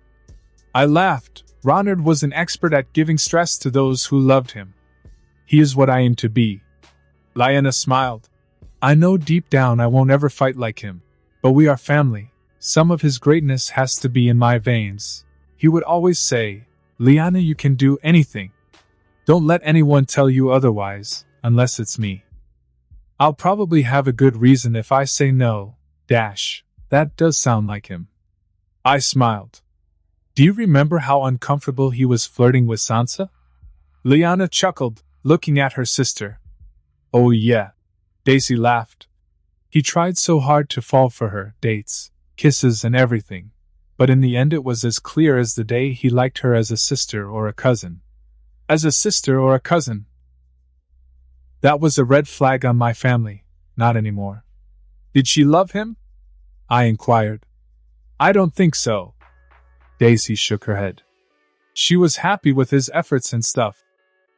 I mean, it's hard not to like Ronard if you are on his good side. But I don't think she loved him. Maybe she did. But I can't say for sure. I never liked her. Lyanna muttered. Why? I asked. I don't know. I guess it is because she was afraid to think for herself like the majority of the time. It was annoying. Lyanna sighed. Well, Lady Stark is said to be very strict. Daisy commented. Lady Stark. Ronard talked about her a few times. I sighed, remembering how he would describe her as crazy and unstable like her sister. Maybe it runs in the family. Which brings a concern to me. Was the madness of my dad running in my veins? Nothing pleasant, I'm sure. Daisy scoffed. No, not all. I chuckled. Well, she better behaves. Ronard is royalty now. She can't do anything to him anymore. Lyanna stated, with a hint of concern flashing through her eyes. She can't do anything to us, right? If she tries, the fire will welcome her, just like it did with Viserys. I said with a dark, grim tone. I doubt she's that crazy, though. Daisy commented. And for the sake of House Stark. I hope she was right, for if anyone threatened my family, they would feel my wrath and die 1,000 times on the flames. I gave the Tyrells a few days to locate all the wildfire under the city, while I trained with Neltharion, little by little increasing my firepower, quite literally. I still was a long way from being useful in battle, but I was getting there. I didn't have to meditate like I did before, meaning I could summon fire whenever I wanted, which was an amazing improvement, meaning all I had to do now was focusing on increasing the amount of fire I was able to summon and expel. But regardless of that, I was happy with the development. It was a very enjoyable activity with Neltharion to do, who also enjoyed teaching me. Though learning how to control my fire-bending powers had its downs, for one every raven was eagerly waiting for me to control them, for they wanted me to make them the delicious plate of food I talked about before, popcorn. My call! Liege! A raven flew into my shoulder. The Tyrells seem to have located all the wildfire within the city. They sent a letter stating they are waiting for your command. Well, that was fast. Without my help, I expected them to take more time. Very well. I had now sent a letter with very detailed steps of what I wanted. If everything played out right, I would end this war, with the lowest amount of casualties possible. With the scroll the Tyrells had sent in hands, I gathered my war council to discuss how we would approach the situation. I say we use Jaime as a diversion.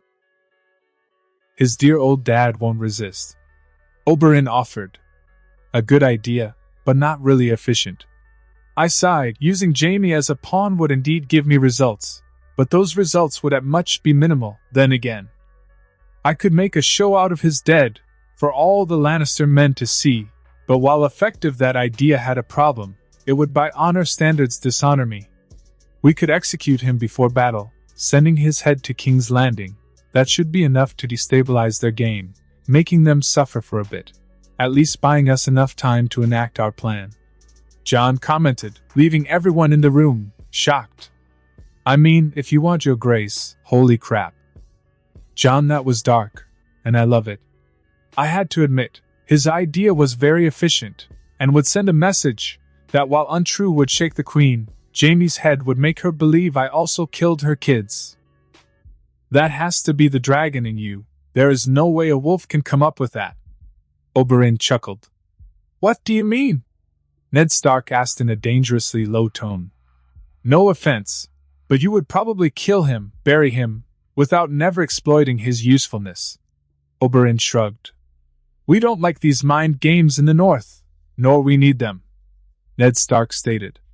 Well, our king is a northerner, and yet he plays the game like a master. Oberyn chuckled. Ned Stark smirked at Oberyn, which was a disturbing sight to behold, considering the man showed almost as much emotion as Vin Diesel. And he hates the game, he learned how to play it, so that he could destroy it, isn't that right, my king? Yes, I nodded. Anyway, now that we have our plan, the next part is simple. We focus on abusing our range. While I deal with the catapults with Neltharion, you are going to mount him? Jon inquired with a hint of excitement in his normally serious voice. Yes, he is big enough for it. And I need to guide him. I nodded as I continued to explain them with detail how my three-part would work. First, I would deal with the traps and anchors. Second, my own archers would make death rain on the Lannisters, followed by Stage 3, the most important stage, because it needed the Tyrells' cooperation because by that point, Cersei would start her plan, which we had to stop. If everything played according to the plan, I would have my wife sitting on the throne my next month. This was my last fight within the Seven Kingdoms, for my next battle was against the others. Tormund Giantsbane POV. I hated scouting missions. It was like tempting death to come and damn you, especially since that undead monstrosity had taken over the real north. His eyes were everywhere. Do not fear, he can't feel us, the weird-looking child said, holding my hand tight. I can keep this magic shield for a while, he won't see us. That is unless we make a sound, so how do we kill that monster? I asked, thinking of the Night King. For what I knew, the king of the undead was special, and that probably made his weakness special and unique. Valyrian steel on his heart. The child answered. So only the heart? I inquired. Yes, to kill him, yes. Cuts in other areas will only slow him. The tree-looking child nodded. So why are you scouting?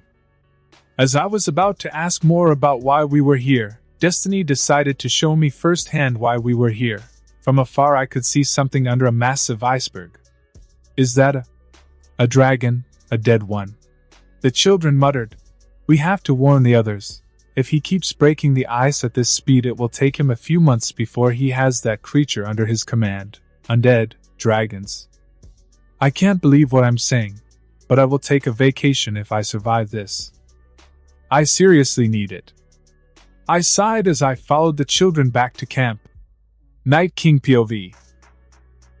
Feeble little things, they thought I hadn't seen them, utterly pathetic. But for now, they would live. Their lives were inconsequential on the great scheme of things. They would soon die anyways. For now I had to focus on digging this undead puppet. Soon I would have the power I needed to break this wall. Soon all life would cease to exist. I will consume everything this world has to offer. Soon all life will be done. An era of darkness awaits, and I'm the one bringing it. Nick Fury Ravenicus POV. With the mother bastard I had been assigned to death. I had changed my sights to beyond the wall, a place full of secrets that could harm my master, and I wasn't going to allow that shit. Undead or not, that monster would not come without us giving Ronner detailed information about his enemies. Flight high, boys and girls. We will be arriving north soon. Call. I commanded with a very deep call. Yes. My team answered in a single call. Good. I called back. There is POV. I had overplayed my hand. The current queen wanted to blow up the realm, and I had yet to talk with Jon.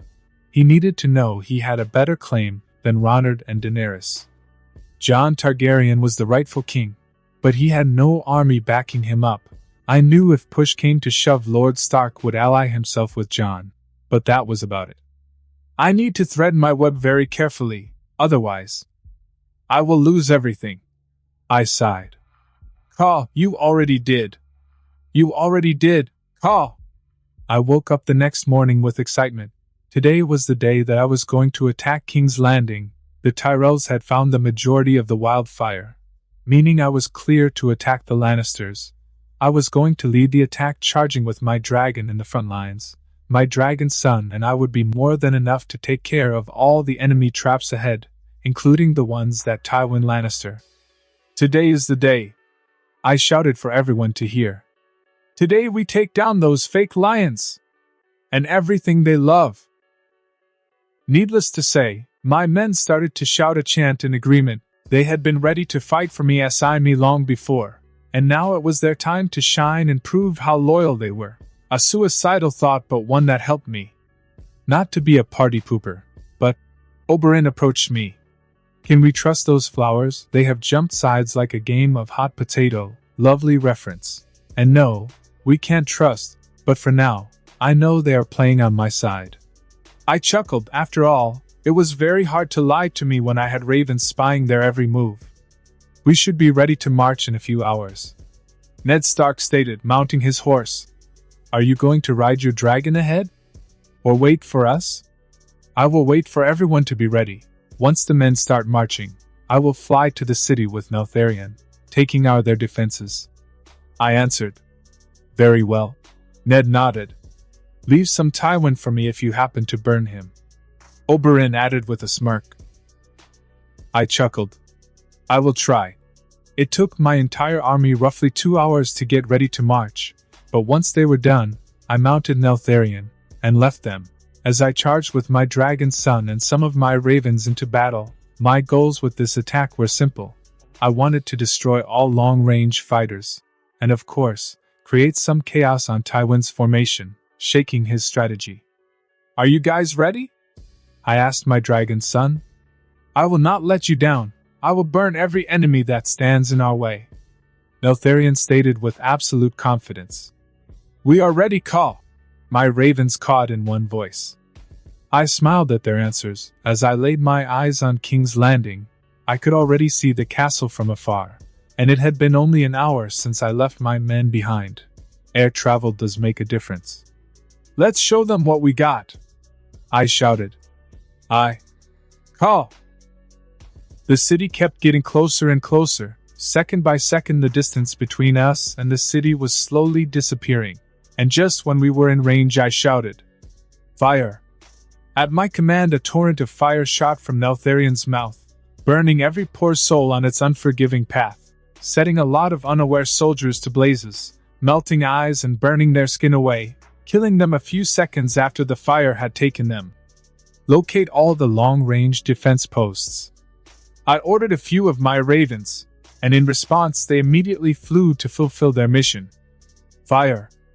One man shouted from the ground, ordering the archers to shot, but little did they know, normal arrows can't hope to pierce the scales of a dragon, and if by some weird case I happened to be their target, with my skills and current mobility, well, let's say they had a better chance of getting an erection from Varys. Archers than Neltharion, I pointed, and immediately after they found themselves experiencing what did hell felt like. We located all the posts. Call! One raven said, flying beside me and Neltharion. Where? Neltharion inquired. Follow me, Call, the raven said, flying off, with Neltharion and I following him close behind. Taking my bow from my back, I smiled. How about we make this a friendly competition, and I'm in. Neltharion hissed happily. I chuckled. I haven't even told you what it is. I don't care. I will win either way, Neltharion stated. Very well then. I chuckled. Let's see who kills more. Awesome. Don't be mad when I crush you. Neltharion was very, very, very competitive. We'll see. I smirked. Here we are, Call. The raven we had been following guided us to the wall defenses. Without even waiting for my command, Neltharion started to burn every person in the wall, their screams of pain and agony were at this point surely filling the city with the catastrophic melody of despair, and I was the grand maestro of this orchestra, and like so, I would give them the best concert of their lives. Let's give them a show! I shouted, shooting arrows left and right, killing enemies with ease, as my dragon's son burned his way, and my ravens pushed the archers down the wall. The slaughter had begun. Tywin Lannister POV. The city was under attack, but instead of the army I was expecting, it was only Ronard and his beast. And yet they were crushing my archers like they were nothing, but things were not so much out of track. I still could defeat Ronard if I made him believe he won, then it would only be a matter of blowing him off with a wildfire. We are under attack, Cersei muttered, entering my office. I'm aware. I'm old, not blind or deaf. I sighed.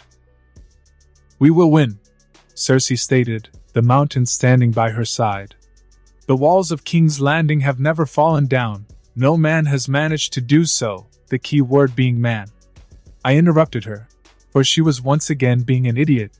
The sole reason the walls had been intact were because the idiots that had tried were idiots without big armies, and of course, they didn't have dragon. What use does a wall has if you can fly over it?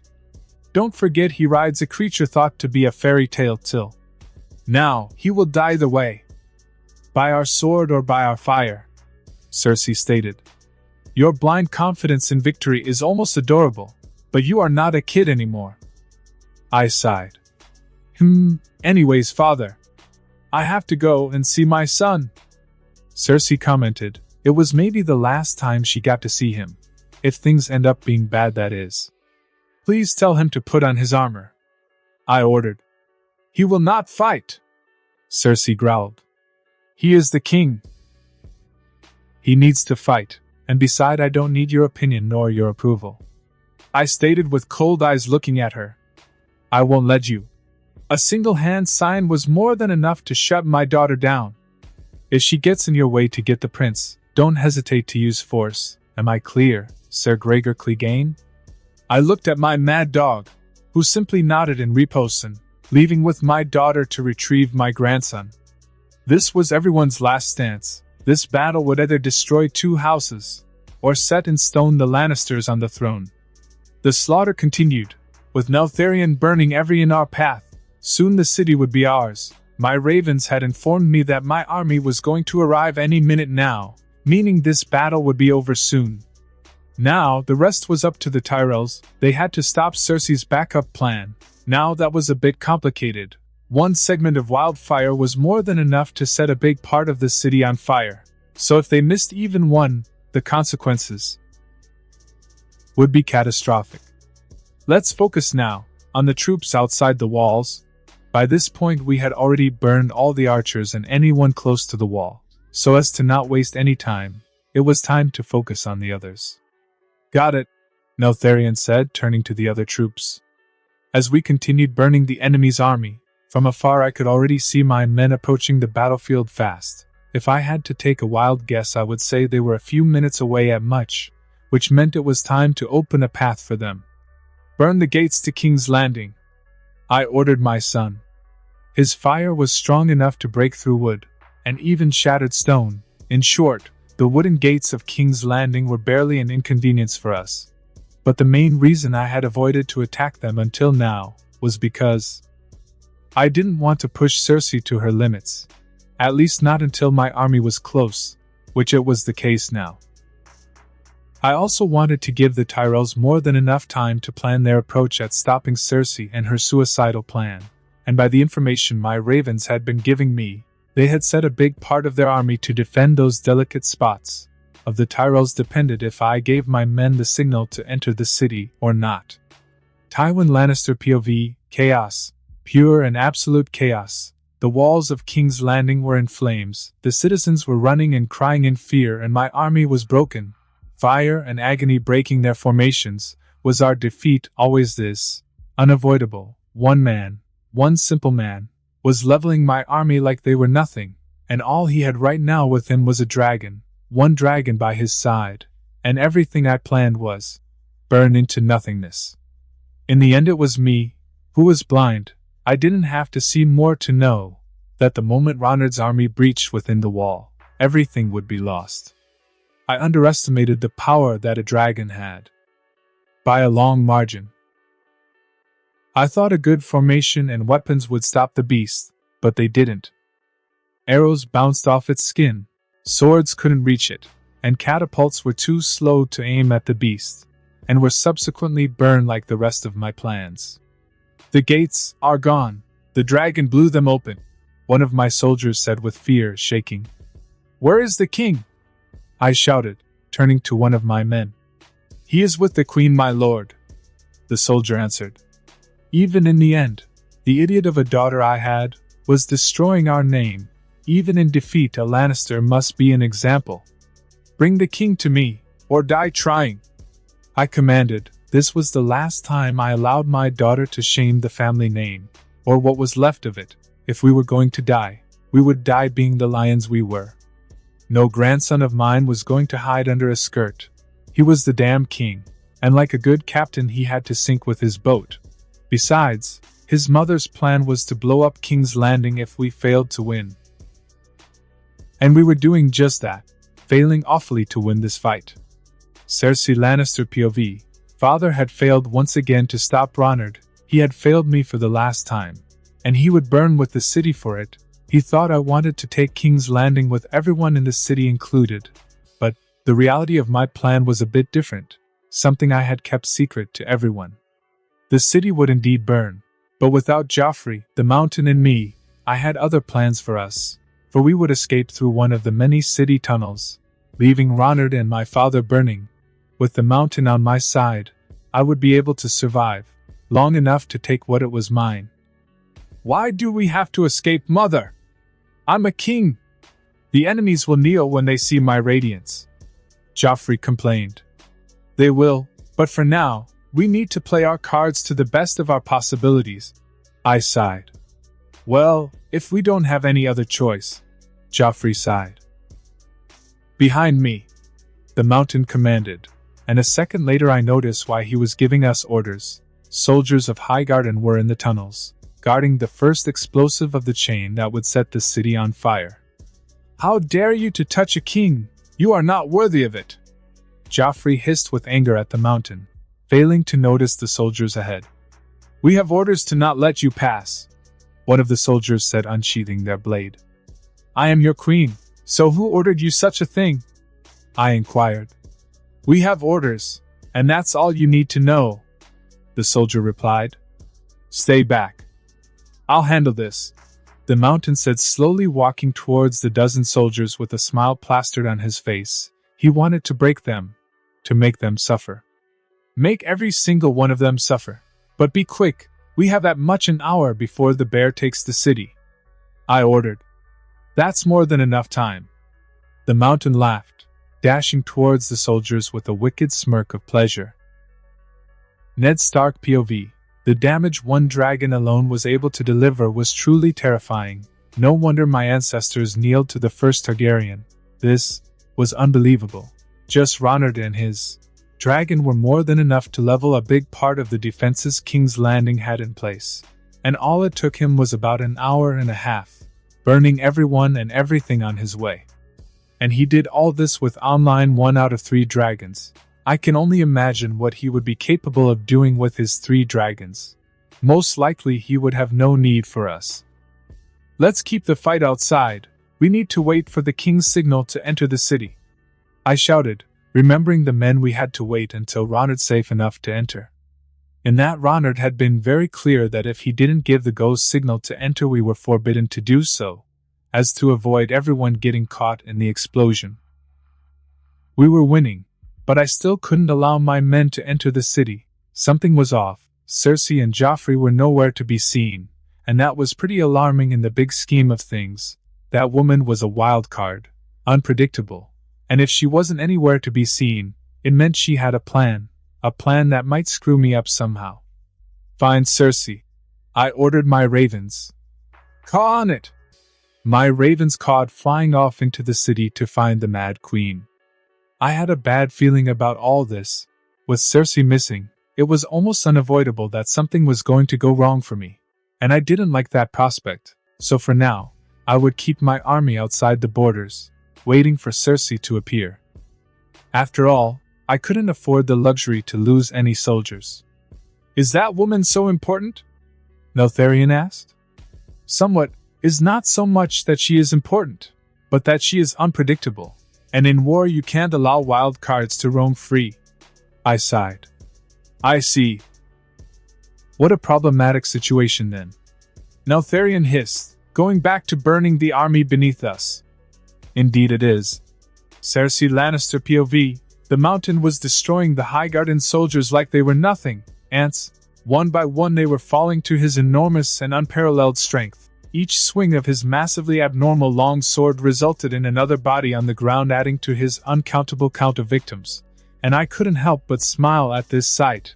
After all, taming this mad dog to obey me was probably the best choice I had ever taken.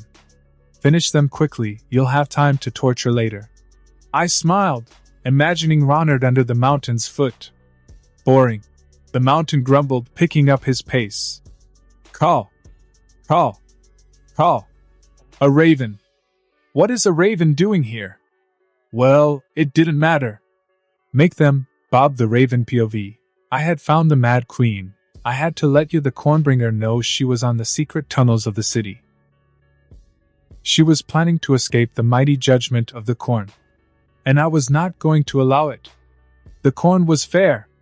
And the Corn never failed to deliver its mighty and unforgiving punishment. My king! I caught in desperation, seeing the Cornbringer ahead. Ronard Mormont POV. My king! A raven shouted, flying at full speed towards me. I slowly turned around, to see the raven in question, with a questioned look. Did you find anything? I inquired. Yes. Call. The Mad Queen and her mistake are hiding in the secret tunnels on the south part of the city, the raven replied.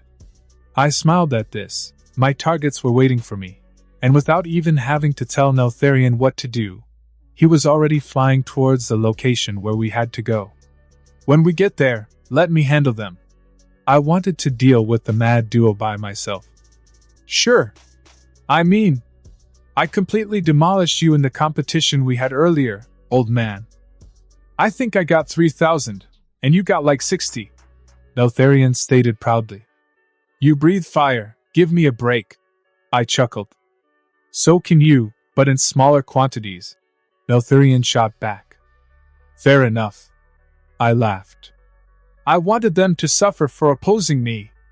You let them die too quickly. A voice thundered, coming from the tunnels we were heading. If I had to take a guess, it was Joffrey. This made me wonder, is it bad I want to kill somehow I had never seen before? I wanted to see them cry and beg for death. Only to suffer more. Joffrey screamed. Well, there I have my answer. It's not wrong if the object of my hate is that little psychopath. How can a mother love that? You know what, forget that. Is a very stupid question, considering his mother is Cersei. We don't have time to make our enemies cry, but soon we will.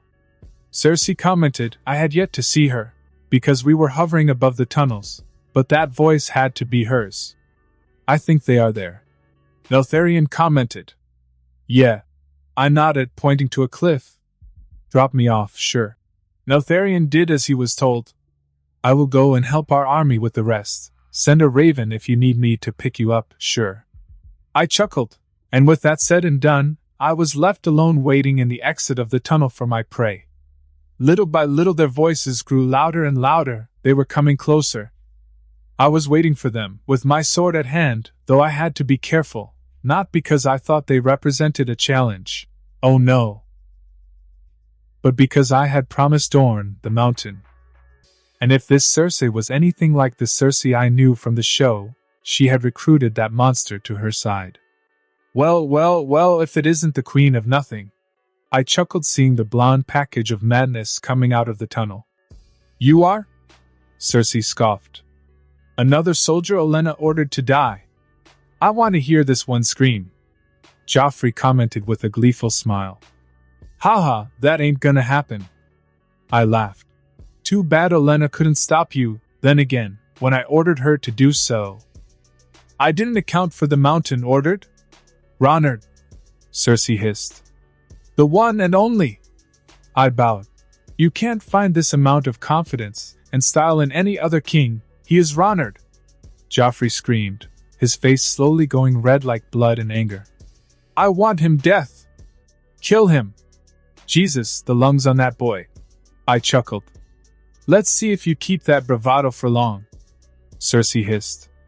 You will die waiting. I chuckled. Kill him, Cersei ordered the behemoth of a man she had on her side. With pleasure, the mountain smirked. Let's dance. I smiled, as I started to walk towards him. Kill him, Joffrey screamed. The mountain and I started to walk towards each other, our battleground ready for our clash. The area was wide enough for us to fight, but not big enough for Cersei to try and escape. The mountain smirked at me gleefully, throwing off his night cloak to the ground. I will enjoy this. His face was scrunched up in a weird mix of anger and pleasure. There was no doubt he was a really unstable individual. With that troubling expression on his face, he slowly started to draw his long sword from his side. The blade made a hissing whisper that shouted danger as it was removed from the sheath, but for me, it was nothing but another Monday. Kill him! Oh yeah, I had forgotten about Joffrey. Don't hold back or I am going to break you. I smirked at the Gregor, ignoring Joffrey, tuning out everything that wasn't the mountain. Cocky little shit. The mountain snarled. I shrugged and smiled, as I slowly started to approach him. I have the material to be cocky, can you blame? The mountain scoffed, swinging his abnormally big long sword at me, but with the same smile I had a few seconds ago. I ducked under his attack, dodging it with ease and giving a wink to the mad duo behind, while admiring the mountain was certainly fast for his size. You bastard! I turned my attention back to the fight. Now, where were we? I chuckled, dodging the next few swings. He was fast, but not enough to even reach me. Is that all you can do, dodge? The mountain snarled. Oh no, I can do so much more, but I promised Dorne I would bring your sorry ass alive to them. I smirked. So you should feel lucky. I won't go all in on you, a bug going all out. Terrifying. Gregor mocked. Please. Describe yourself in your free time. I'm not the poor doctor that deals with your sad mental state. I smiled. Oh, call. Damn. Arg. Infuriated, the mountain charged forward, quickly sprinting towards me, rage consuming what little he had of rational thought. Cersei. Joffrey. I said with my smile slowly fading. Allow me to show you how terrifying I can truly be. Just when Gregor was about to clash with me, I jumped above him, dodging his mindless charge, kicking him on the forehead with enough strength to push the behemoth back, who in response tried to attack me by swinging his blade. But with single step I found myself in front the raging beast, and outside the range of his blade. Don't be too hasty, big guy. I winked, trying to infuriate him even more. I will screw your skull. Gregor roared, throwing a punch. But moving ever so slightly to barely dodge the punch, I grabbed Gregor's wrist as his punch was passing in front of me, and proceeded to throw the bastard up high into the air, to the surprise of everyone, including him who just couldn't grasp what in the seven was going on. I pulled down on his arm, slamming the Gregor head first into the ground, with enough strength to plant his head on the ground, and by result ending the battle. I'll be honest, he didn't live up to the hype. I chuckled, looking at the terrified expressions both Cersei and Joffrey shared. He's probably dead. Oh well, I don't think Oberyn will be too mad. I started to walk up to the mad duo to see Cersei pulling out a knife. Don't you dare get any closer, filthy animal, a knife? I laughed. That's the equivalent of threatening a dragon with fire. Have some dignity, and drop that toothpick. I am the king. I command you to stop, Joffrey shouted. That doesn't work that way. I deadpanned. I am your better. You are nothing, Joffrey shouted back. If you explain to me, in one sentence, why you love that thing you call a son, I might just let you live. I sighed, looking at Cersei, who simply didn't respond. See, I don't get it either. You won, but you won't get to enjoy any of it. Cersei smirked, lighting a match. Taking a deep breath, I threw my blade at Cersei like a spear, and it stuck into her hand, pushing her several meters back to a wall where the sword was now lodged. The Mad Queen screamed out in pain as her prize son peed himself. For your information, I'm fireproof, so yeah, I won't. Joffrey muttered in fear. But a bitch slap was more than enough to knock the little bastard down. Well, that was very anticlimactic. I sighed, as I walked to check if the mountain was really dead. Do we give the signal? One of the ravens present asked. Yes, I nodded. Tywin Lannister POV 2 hours later, this was a new feeling. Total and absolute defeat. Like the commoners said, I'd backed up the wrong horse on this race. Any minute now someone would get me. I didn't even care anymore. There wasn't anything I could possibly save from my family. Legacy, honor, nothing. My children messed up everything up. So here I was drinking vodka, the drink my enemy manufactured, in the office that was given to me as the hand of the king, waiting for the enemy army to get me. They had entered the city almost 2 hours ago, and if my calculations were right, for the first time since this war started, they would be with me in me moments. Lord Lannister, Ned Stark said, kicking the doors open. Lord Stark, I acknowledged. Would you care for a drink? Ned Stark stared at me for a second, confused. The city, the kingdom belongs to Ronard now. Of that painful fact there is no doubt. I nodded. Is my son alive? He is. Ronard wanted to kill him and send you his head, but other plans came up. Ned Stark answered. I see, it would have been a very clever move. I sighed. My son is probably my one emotional weakness. Aye, that's what Ronard said. Lord Stark nodded. Where is Oberyn? I inquired. From how much he hates me. I expected him to be the one to capture me. He does, but he has other orders right now. Lord Stark sighed. Very well. I nodded, putting the vodka bottle and my cup down. A very distinctive drink, like everything our king does. Lord Stark approached me. Yes, that sounds about right. I nodded, dropping my sword. Lead the way, Lord Stark. I'm sure many want to see me hang. Let's not keep them waiting. Ah. Cersei screamed and trashed as I carried her, the comatose mountain, and the disgusting thing she called son on my back. Would you please stop? It's just a minor cut in your hand. I sighed. But no matter what I told the soon-to-be death bitch, she was having none of it. Maybe the pain of her wound was too much. Or maybe she was having a meltdown. I mean, she did lose everything she ever held dear today. Should we call Neltharion? A raven inquired. I pondered over that offer for a second. The walk to the castle was a very long way, and I had 3 people on my back, one of them making the walk less than enjoyable.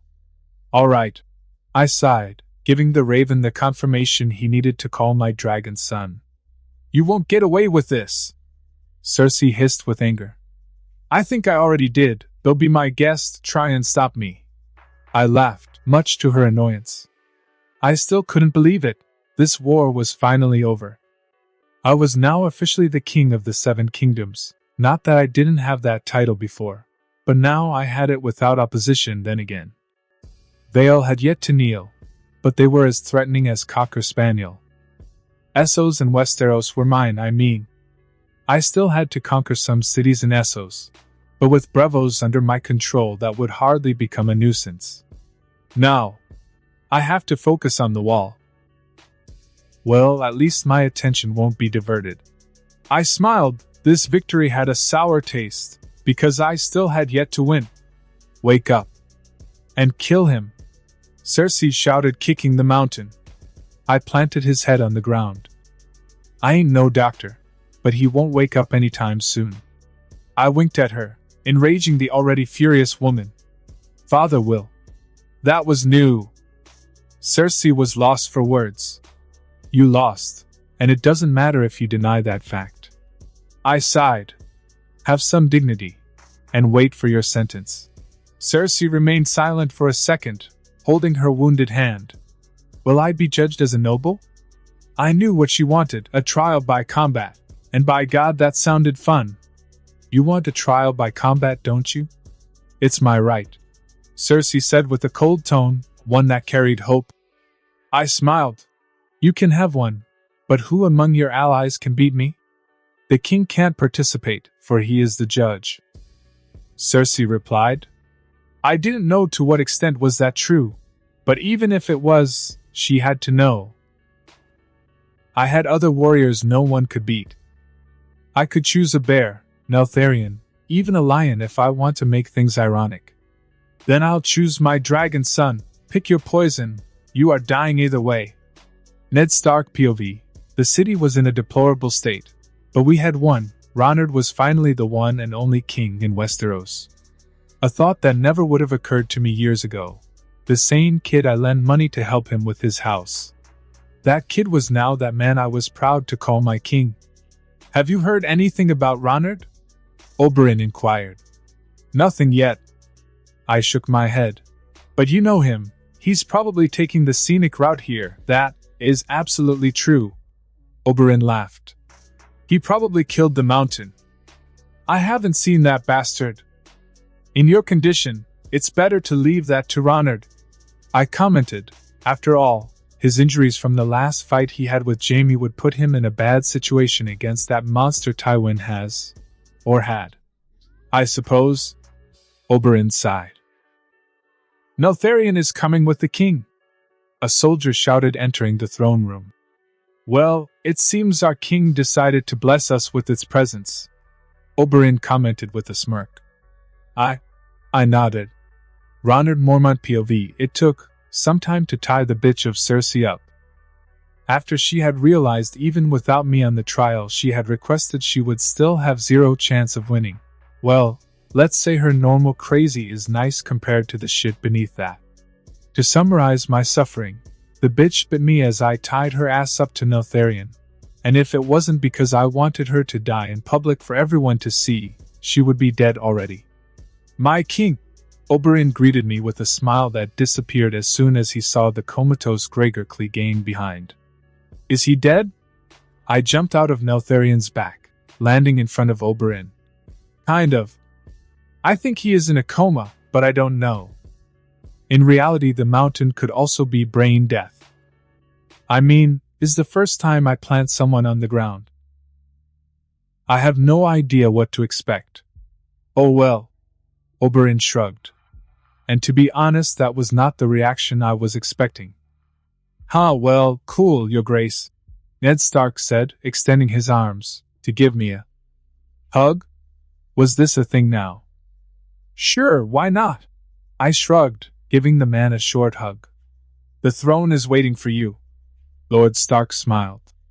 Yay, the most uncomfortable chair known to man is waiting for me. I chuckled. You could always put a cushion. Essos is famous for having the best cushions in the known world. Oberyn laughed. Maybe? I was actually thinking something more along the lines of burning that thing off. I shrugged. Thud. What do we do with the other passengers? A soldier asked, pointing to Cersei, Gregor and Joffrey, who Neltharion had thrown off his back. I feel dirty for letting them mount me. Neltharion shuddered. I will go and take a bath. See you later, father. Well, if the mountain wasn't dead already, that surely did the job. I commented. The Iron Throne, the seat of the Lord of the Seven Kingdoms, a piece of metal that is often used as a device to refer to the king's authority. And the image I had of it in my head was different. I was not prepared for the atrocity I was now witnessing. What in the actual hell is that? I asked. The throne, Ned Stark answered, with a confused expression. Okay, if I wasn't sure of burning this thing before, I am now, I commented, as I slowly walked up to the throne. The Iron Throne was not at all like the HBO version of it. No, the real throne was an asymmetric monstrosity of spikes and jagged edges and twisted metal. And here I was, about to sit in the biggest healthy hazard this world can offer. Here I go, I muttered, taking my rightful place on throne. And I felt powerful. I felt finally at peace because the game was over. I felt pain. Wait, pain? I think I stabbed my arm with one of the blades. Caw. Yes, you are bleeding a bit, but nothing bad. A raven commented, landing on the throne. I stabbed my feet. Well, who said power didn't come with pain? All hail King Ronald. Ned started a chant that started small, but soon enough was shaking King's Landing itself. Staring out the window, with a feeling of inner peace I couldn't quite describe, with one single thought clouding my mind. I was the king now. I had finally won the game. With all its ups and downs I had won. But I knew this was just a moment. The calm before the storm. I suppose that applies to me right now. I chuckled, knowing very well I had one more battle to win. But for now, that could wait. Right now I was dying to see my family, to kiss my wife, to hold my kids. But I was scared, and while I didn't let anyone but Neltharion know, thoughts of, what if they didn't remember me? What if they didn't want to be with their old man? That would hurt me more than any sword. My king, Oberyn said as he entered the room, bringing me back to the real world. Oberyn, I greeted with a smile. You must be excited to see your wife. God knows you need some love. Oberyn winked. Remind me again, why are we friends? I inquired with a chuckle. I don't know. But that's a curse you can't cast away. Oberyn laughed. One that is not so bad. John chuckled, entering the room. Maybe I need to start locking my room. I suppose. I shrugged. My wife and kids will be here in a month. I'll be honest, I'm kinda nervous. Oh, well, they do say a woman is more terrifying than any battle. Oberyn commented. But that's what makes their company even better. Not of Daenerys, I mean, my kids. I can't help but wonder. I forget it. I chuckled. If I may. Ned Stark said, entering the room. And yeah. I need to lock my room. Sure. I nodded. I went to war when Robb was 1 year old. And like you, I was nervous. But the boy knew I was his father the moment he saw me. So don't worry. Ned smiled. The cubs will know. Is in their blood, thanks. I smiled. That actually made me feel a bit better. So, when can we hear the Lannisters scream in pain? Oberyn asked like a kid would when asking for candy. Disturbing, but understandable. When your queen arrives, she wants to see them hang for what they did to her family. I answered, rolling my eyes at his antics. Well, I guess I can wait. Oberyn pouted. I forgot to mention, but the spider is nowhere to be found.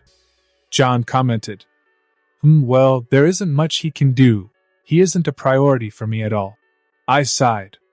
And while it was true the spider was my enemy, he was hardly a threat anymore. Well, he never was, but I do wonder, how did he manage to escape?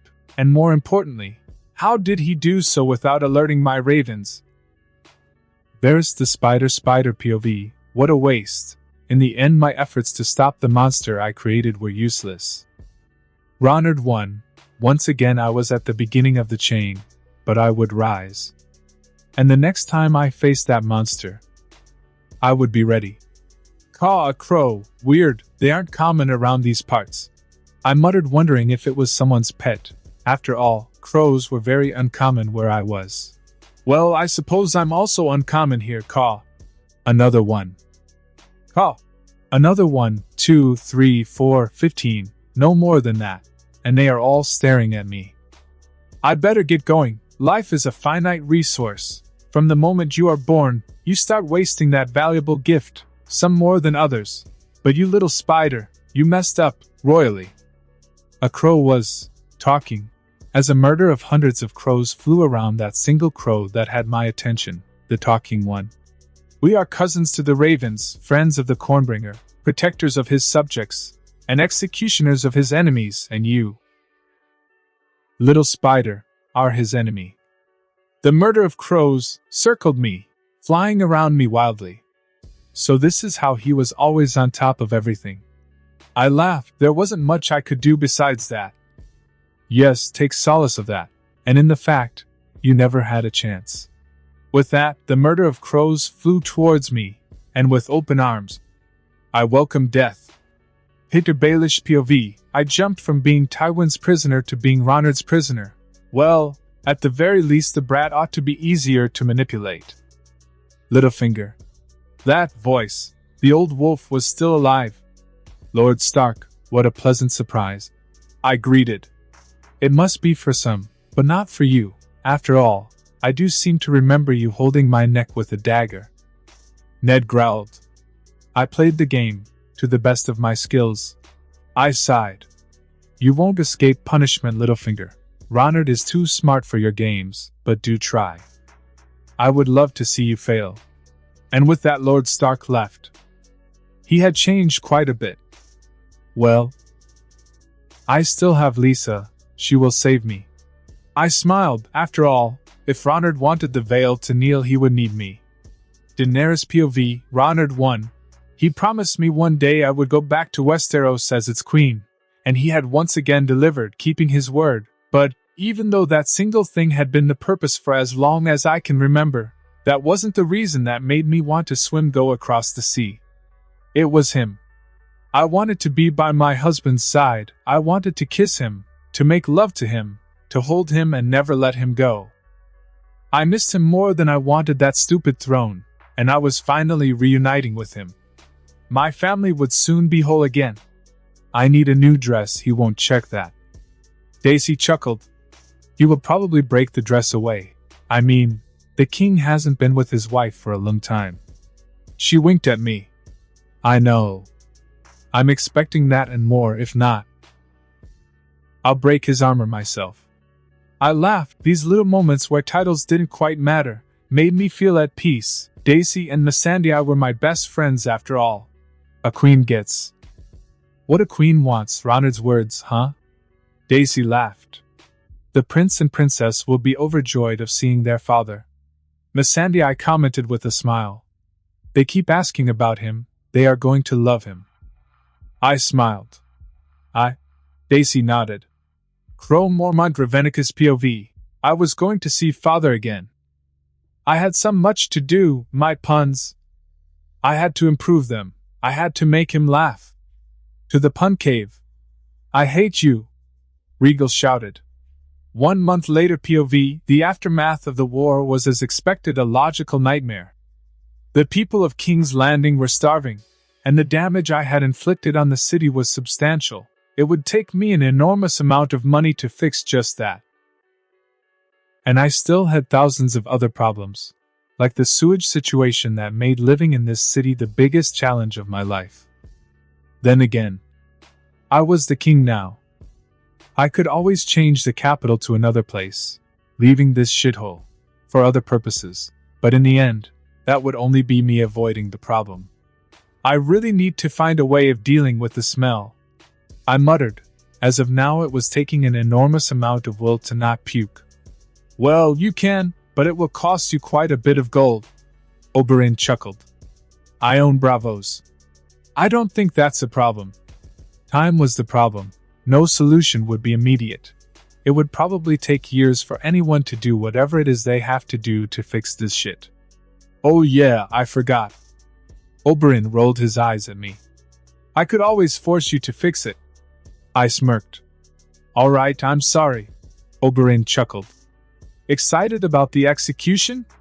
I inquired. More than you could possibly imagine. Oberyn nodded.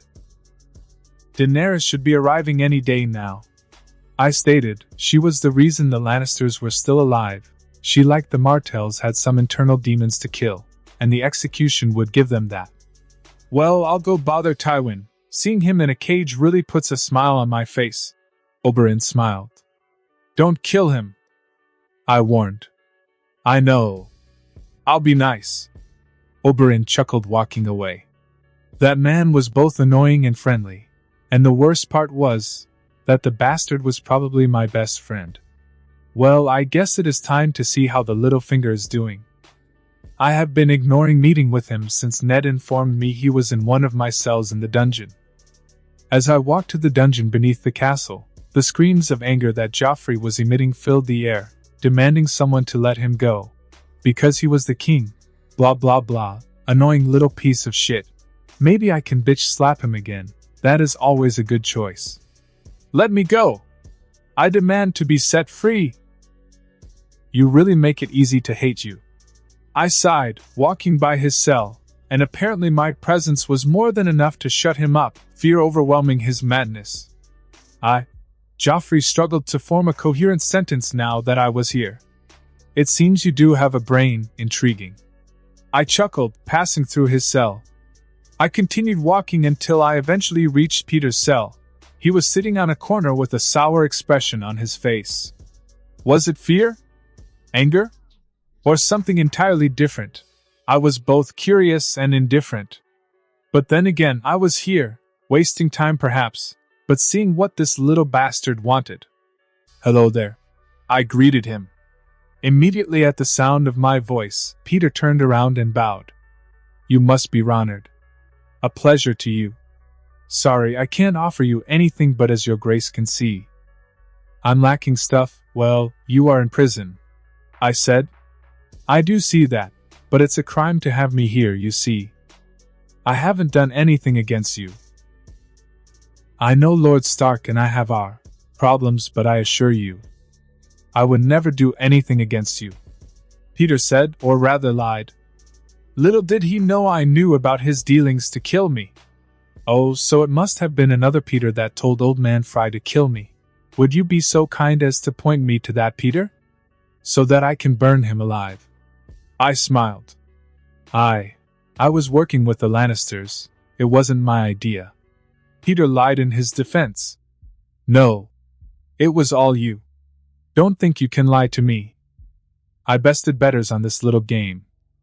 So stop it, I said with a dangerously low tone, letting him know nothing he said would change my mind. Why, you need me to get the people of Vale on your side, Peter said with a small smile of triumph. Without Vale, you only have 6 out of the 7 kingdoms.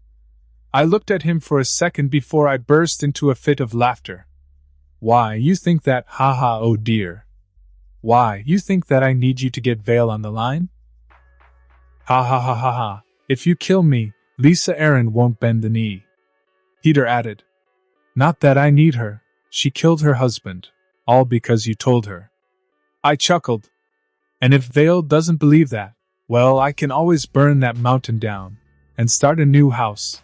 Don't cloud your thoughts with sentiments of greatness, Littlefinger. Vale, and you are nothing to me. Your mere presence, the sound of you breathing, offends me, and whether you like it or not, you will die, so enjoy the rest of your life, as limited as it is. Fear, despair, and understanding of his situation shocked Peter Baelish all at once, destroying any hopes the man had for survival. He knew nothing would save him now. He had overplayed his hand, not realizing the game had ended a long time ago, with Ronard as its winner. Olenna Tyrell POV, Ronard Mormont, the first of his name. Too bad I didn't see his potential a long time ago. Marjorie would be queen if I did, but oh well. I suppose I can settle for surviving all this ordeal.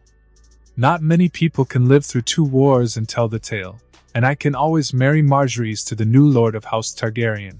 She did seem to think the northern dragon wolf boy be attractive. Mother! My son, poor idiot, waking up, not knowing what happened, a shame he got the brains of his dad. It's alright. I fixed our situation. Now sleep. I soothed the poor idiot. Watching Daenerys walk down the stairs of that damned ship was painfully slow. All the decorum I had built up for this moment faded away when I just couldn't hold back anymore and rushed to her like there was no tomorrow. And it seemed my sweet wife was in the same situation, for she was running towards me with open arms.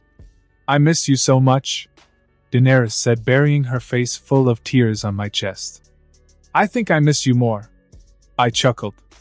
I don't think so. Daenerys chuckled on my chest. Dad, can you please tell Regal to stop using so many puns? Crow hissed, landing in front of me. Do be such a drag. Regal smiled, replacing the word brat for drag. Weak pun if you asked me.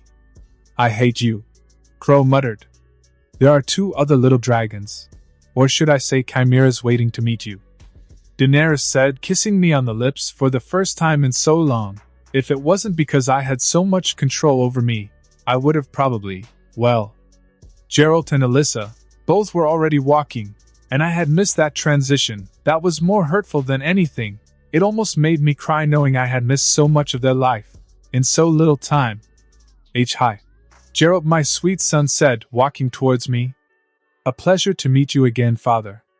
He then looked at Miss Sandy, wondering if he had said the words they had practiced with him. We already know each other. I smiled, hiding the pain I felt. My own son thought of me as a stranger. Can I hug you? Gerald asked, in the most shy and adorable way, erasing about 80% of the pain I had. Of course, any day, any time. I hugged him. Hi. Alyssa, Daddy's little princess said, tugging my pants. It's good to see you again, father. She smiled, hugging my right leg. Unlike Gerald, that looked at me like I was both a stranger and his family, Alyssa looked at me like a daughter would to a father. You remember? I smiled in astonishment. I do. Alyssa nodded, still hugging my leg.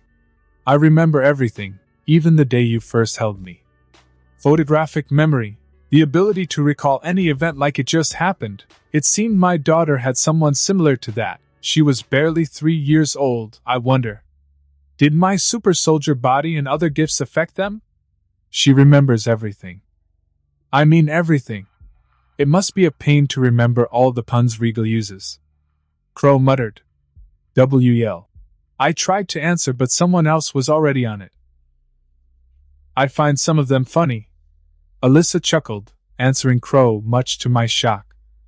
Well, I suppose there goes my answer. They did inherit some of my power. Perhaps they will kick their old man ass someday. That's a sight I would enjoy watching. What are puns? Gerald asked, and once again my kids shocked their old man. Not only Alyssa but Gerald had inherited my ability to communicate with animals. I wonder if my ability to master weapons is within them. Jokes, thought the books are never clear. Alyssa commented. You should read more. I don't like books. Gerald huffed, sticking his tongue out at his sister. Wow. I chuckled. Yes, they are quite the surprise, don't you think? Daenerys chuckled beside me. They got quite a bit from you. Alyssa has my eyes, and I think her hair will have gold and white stripes. But the rest is all you. Was I sleeping during the act? We both know you weren't, and I think Alyssa will look like you, and Gerald like me. I just feel it. I smirked. Maybe. Daenerys smiled. What's your favorite color? Gerald inquired with a wide smile. Black, I answered. Your favorite bird? Gerald asked as soon as I answered his previous question. The ravens, I chuckled. Caw. Heck yeah. Caw. We won, boys. What about you? I inquired. And the robins? Gerald answered with a smile. I brood you. Ingrate chick. I caw. I need some time to process the fact we lost to our robin. While I was trying to find a way on how to defuse the situation, Alyssa commented. You probably hurt 5,000 of our uncles with that comment. Why? They are family, not birds, right? Gerald tilted his head in confusion. For him the ravens weren't animals, but family. Caw. I'm so touched. I see. Alyssa nodded in understanding. And the previously offended ravens were now crying in happiness. Well, all ends well. Let's go home. Neltharion Mormont Gravenicus POV. I was finally reunited with my brothers. It was time to brag all I was able to do, but they didn't. Haha, the best dragon wins, baby. Hey Nelth. Regal waved at me. Regal, how you've been? I asked. Same as always, annoying the ever-living crap out of Crow. Regal laughed.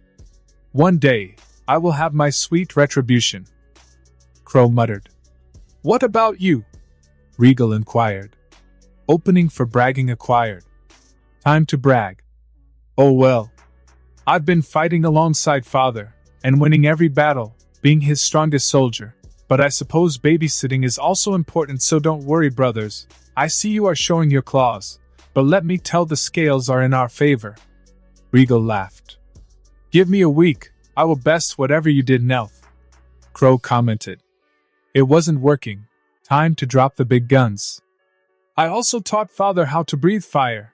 It was pretty easy with my skills, you what? Wait, hold on. He can breathe fire? Bingo. Who's the best dragon now? Huh. Lisa Aaron POV, the Lannisters had lost. And Ronald had my sweet, sweet Peter in a cell like a dog. Peter didn't deserve to be on a cage. He was perfect. He was mine. He loved me. His place was with me. By my side. On my bed making me scream his name. Not on a cage. But how could I save him? I didn't want my sweet Robin to lose his father. His real father. I had to save him. But how? If only I could lure that stupid bear to Vale. His head would be mine. And I would be able to save Peter. Yeah, that's right. In Vale I was unstoppable. Nothing could possibly go wrong.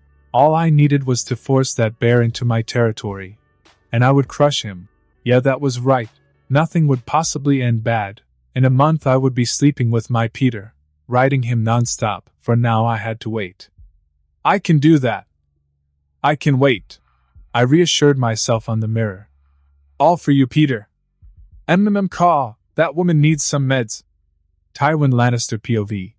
Let me out. Even during my last few days of being among the living. The disgrace of a grandson I had was making what little I had a living hell. I suppose that's what happens when two idiots that happen to be siblings. You lost. How could you lose? Cersei barked from the cell in front of me. I suppose the answer lies in whatever made you shaboink your brother. After all, I'm your father. Some of that stupidity has to be mine. I sighed. Dad, Jaime tried to defend himself, but I cut him off with a low chuckle. There is nothing to save, so stop hiding behind your pathetic lies. I glared at him. So pathetic you believe them? Cersei smiled triumphantly. I never believed them. I was simply in denial. To accept my 3 children were nothing but idiots? It was hard to admit. The worst part is, Tyrion is the best of you too. Little freak, too weak to control his carnal desires, but in the end, he shamed the family less than you too. I laughed, realizing the irony of the situation. That little monster killed Mother, Cersei hissed. Yes, and I hate him for it, but he did her a favor. I'd rather have your mother underground as a corpse than to have her suffering for what you two made of our family. I sighed. Drop that high horse shit. Jaime spat.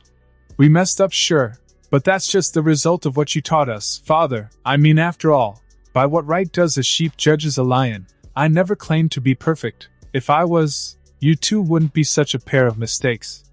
I laughed. The sad part was, I knew deep down Ronard was a threat, and I wanted to marry him to your daughter. And what did you do, Cersei? Made my life and plans impossible, because he was a mere commoner for your standards. Well, that damn commoner is the king now, and our heads belong to him. That beast doesn't deserve to lay his hands on Myrcella. Cersei spat. That beast will send us to hell. I laughed. At least we won't be with your mother. That's the only highlight of our situation. None of us will reunite with her. Today was the day of the execution, and the people of King's Landing had gathered to witness the show. Many of them wanted to see the Lannisters hang. Others just wanted to see people dying. Either way, thousands of citizens gathered to see the show. Oberyn had in the end decided to let Tywin die like the rest of his family, closing the chapter of his revenge once and for all. For him, it was more than enough to see them dying, with their name being eradicated. But that destiny didn't extend to the mountain, for Oberyn was eagerly waiting for the beast to wake up, to have some fun together. As for Daenerys, she was not happy with the situation of her city. Like I was, the smell was awful, and that was just the tip of the iceberg of shit we had to deal with in the future.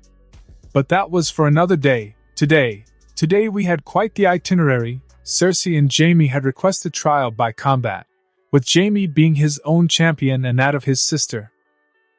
Little did they know I was going to fight on the trial. Normally the judge can't fight. Which means I won't be judging, but my wife will.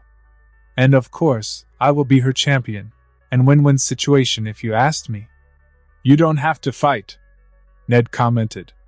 Don't assume to tell your king what he can or can't do. Daenerys was not exactly on friendly terms with Lord Stark, but she would get there eventually, I suppose. Don't worry. I kissed Daenerys on the lips, sweeping her confronting mode like it never was there to begin with. I'm sure that Lord Stark worded that poorly, but without bad intentions. I winked at Lord Stark. Ned sighed. I mean, you have been fighting so much, let someone else fight for you. It's only fair. Daenerys looked at Ned for a second and then at me.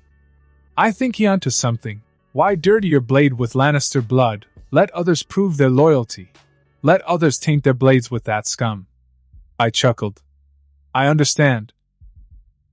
But I don't like chances. If anyone but me fights, well, there's a chance they will survive all this ordeal, and that's something I can't allow. But Ned Stark was about to refute, but I cut him off. I know you are loyal, and I know you would fight for me, but can you with certainty tell me that you can win this? I inquired. No, I can't, Ned Stark admitted. Exactly. I nodded. I suppose. Daenerys sighed. Besides, this will barely be an inconvenience. I smirked with confidence. And with the people watching, well, it will let them know their king is no pushover, showing them your might, so that they feel protected but also fearful of betraying you. Daenerys smiled, getting part of my idea. Well, hello there. Oberyn entered the room, taking a small bow. A lion is waiting to be personally executed by you. And we can't have them waiting, can we? I suppose every second we delay this is an extra second with our giving them. I laughed. Indeed. Oberyn chuckled. Then let's hear these lions roar. Daenerys smiled, walking out of the room, not before giving me my good luck kiss. The arena where I was going to fight Jaime was the same one used on the tourney on the hand, quite big, and allowed more than enough people to come, and it would serve as the grave for the Lannisters. So, I'm fighting you, Jaime inquired, pointing his blade at me. I know there is a blonde joke I can use right now, but it's beneath me. I joked. Letting your wife be the judge? I see who has the pants on the relationship. Jaime taunted with his trademark smirk. Projecting much? At least my relationship is symbiotic, yours. I don't think there is a word for it. I chuckled, raising my blade. But before I was able to do so, Daenerys stopped me. It seems the Lannisters changed their mind, we did? Jaime inquired. They have requested one trial for all of them, a trial by the Seven, Daenerys said, holding her anger. A trial by the Seven, very rarely. After the accused, aka the Lannisters, have demanded a trial by combat, they may also demand a trial by seven. That instead of one man versus one man, it is two teams of 7 men each that will fight. As with a normal trial by combat, the accused and accuser each have to pick 6 other champions, though each also has the option to not fight in person but to name a 7th man as their personal champion. A trial by 7 ends only when all 7 men on one side have been defeated either by yielding or dying. They can do that? I inquired. Ned nodded. But we were in the middle of a trial. That's stupid. I was about to kill Jaime, and then this? Apparently they changed their mind because the mountain woke up. Oberyn hissed in anger. They can change their trial at any time if the trial by combat or by the 7 hasn't started, Ned stated. Boy, the rules of this time make no sense. Alright, but do they even have 7 champions? Yes, Daenerys nodded. Jaime Lannister, Tywin Lannister, Gregor Clegane, Meryn Trant, Joffrey Baratheon, Boros Blunt and Aerys Oakhart. Wait, hold on a minute. Joffrey will fight? I asked, trying to make sure I heard what I heard. Yes, Daenerys nodded, confirming. Ha ha ha ha ha. I laughed. The idea of that idiot holding a weapon was stupid. Now you have to select your champions. Oberyn smiled, probably about to offer himself for the task. No need. I shook my head. I will represent myself. I just need 6 people to yield as soon as we enter the arena, and then I will eliminate them, 1 against 7, and all before lunch, I don't think. Ned started, but Daenerys cut him off. If you think you can do it, I believe in you. Daenerys smiled, kissing me. This will be fun. I chuckled. I forgot to mention, Cersei wanted to see you. Ned added, and I already knew what she was going to say. I walked to Cersei's cell, chuckling like a madman along the way. Even in a dungeon, you are a pain in the ass. I'm glad to hear that. Cersei smiled. So what did you want to talk about? I inquired, knowing full well this dumb bitch was about to try and weaponize my pride. I'm sure by now you know I changed my family's trial from a trial by combat to a trial by the seven, right? Cersei smirked. I do, proceed. I nodded. Well, I have a challenge for you. You claim to be the best warrior in the known world. How about you prove it? Cersei smiled, and there it was, her last plan of resort. What do you have in mind, oh dear crazy bitch? I chuckled. Fight my champions alone. Prove that what you say it's true. This woman was so predictable it hurt. You do realize, your son is among those 7 champions, right? I smirked at her. Yes, I do. Cersei shifted uncomfortably. But I know that you would leave him for last. After all, he is no warrior. What would you accomplish by killing him and dying by the rest? All right, I'll take the bait. I laughed. I will fight alone. And leave your mistake for last. It was my plan either way. Cersei smiled. Good then. Not so fast. I will leave your pretty mistake for last. But that only means I will make him scream your name as he suffers. So have that in mind. You chose to have your son experience a slow and painful death. Instead of losing his head, everything from now it's your fault. I smiled, leaving a slightly disturbed Cersei on her cell, probably pondering if her choice was the right one. And that concludes this episode. If you enjoyed it, I'd seriously love it if you guys could leave a like on the video, as it genuinely helps out so much, and it keeps me going, plus it takes only 1 second. That said, have a wonderful day. See you in the next one.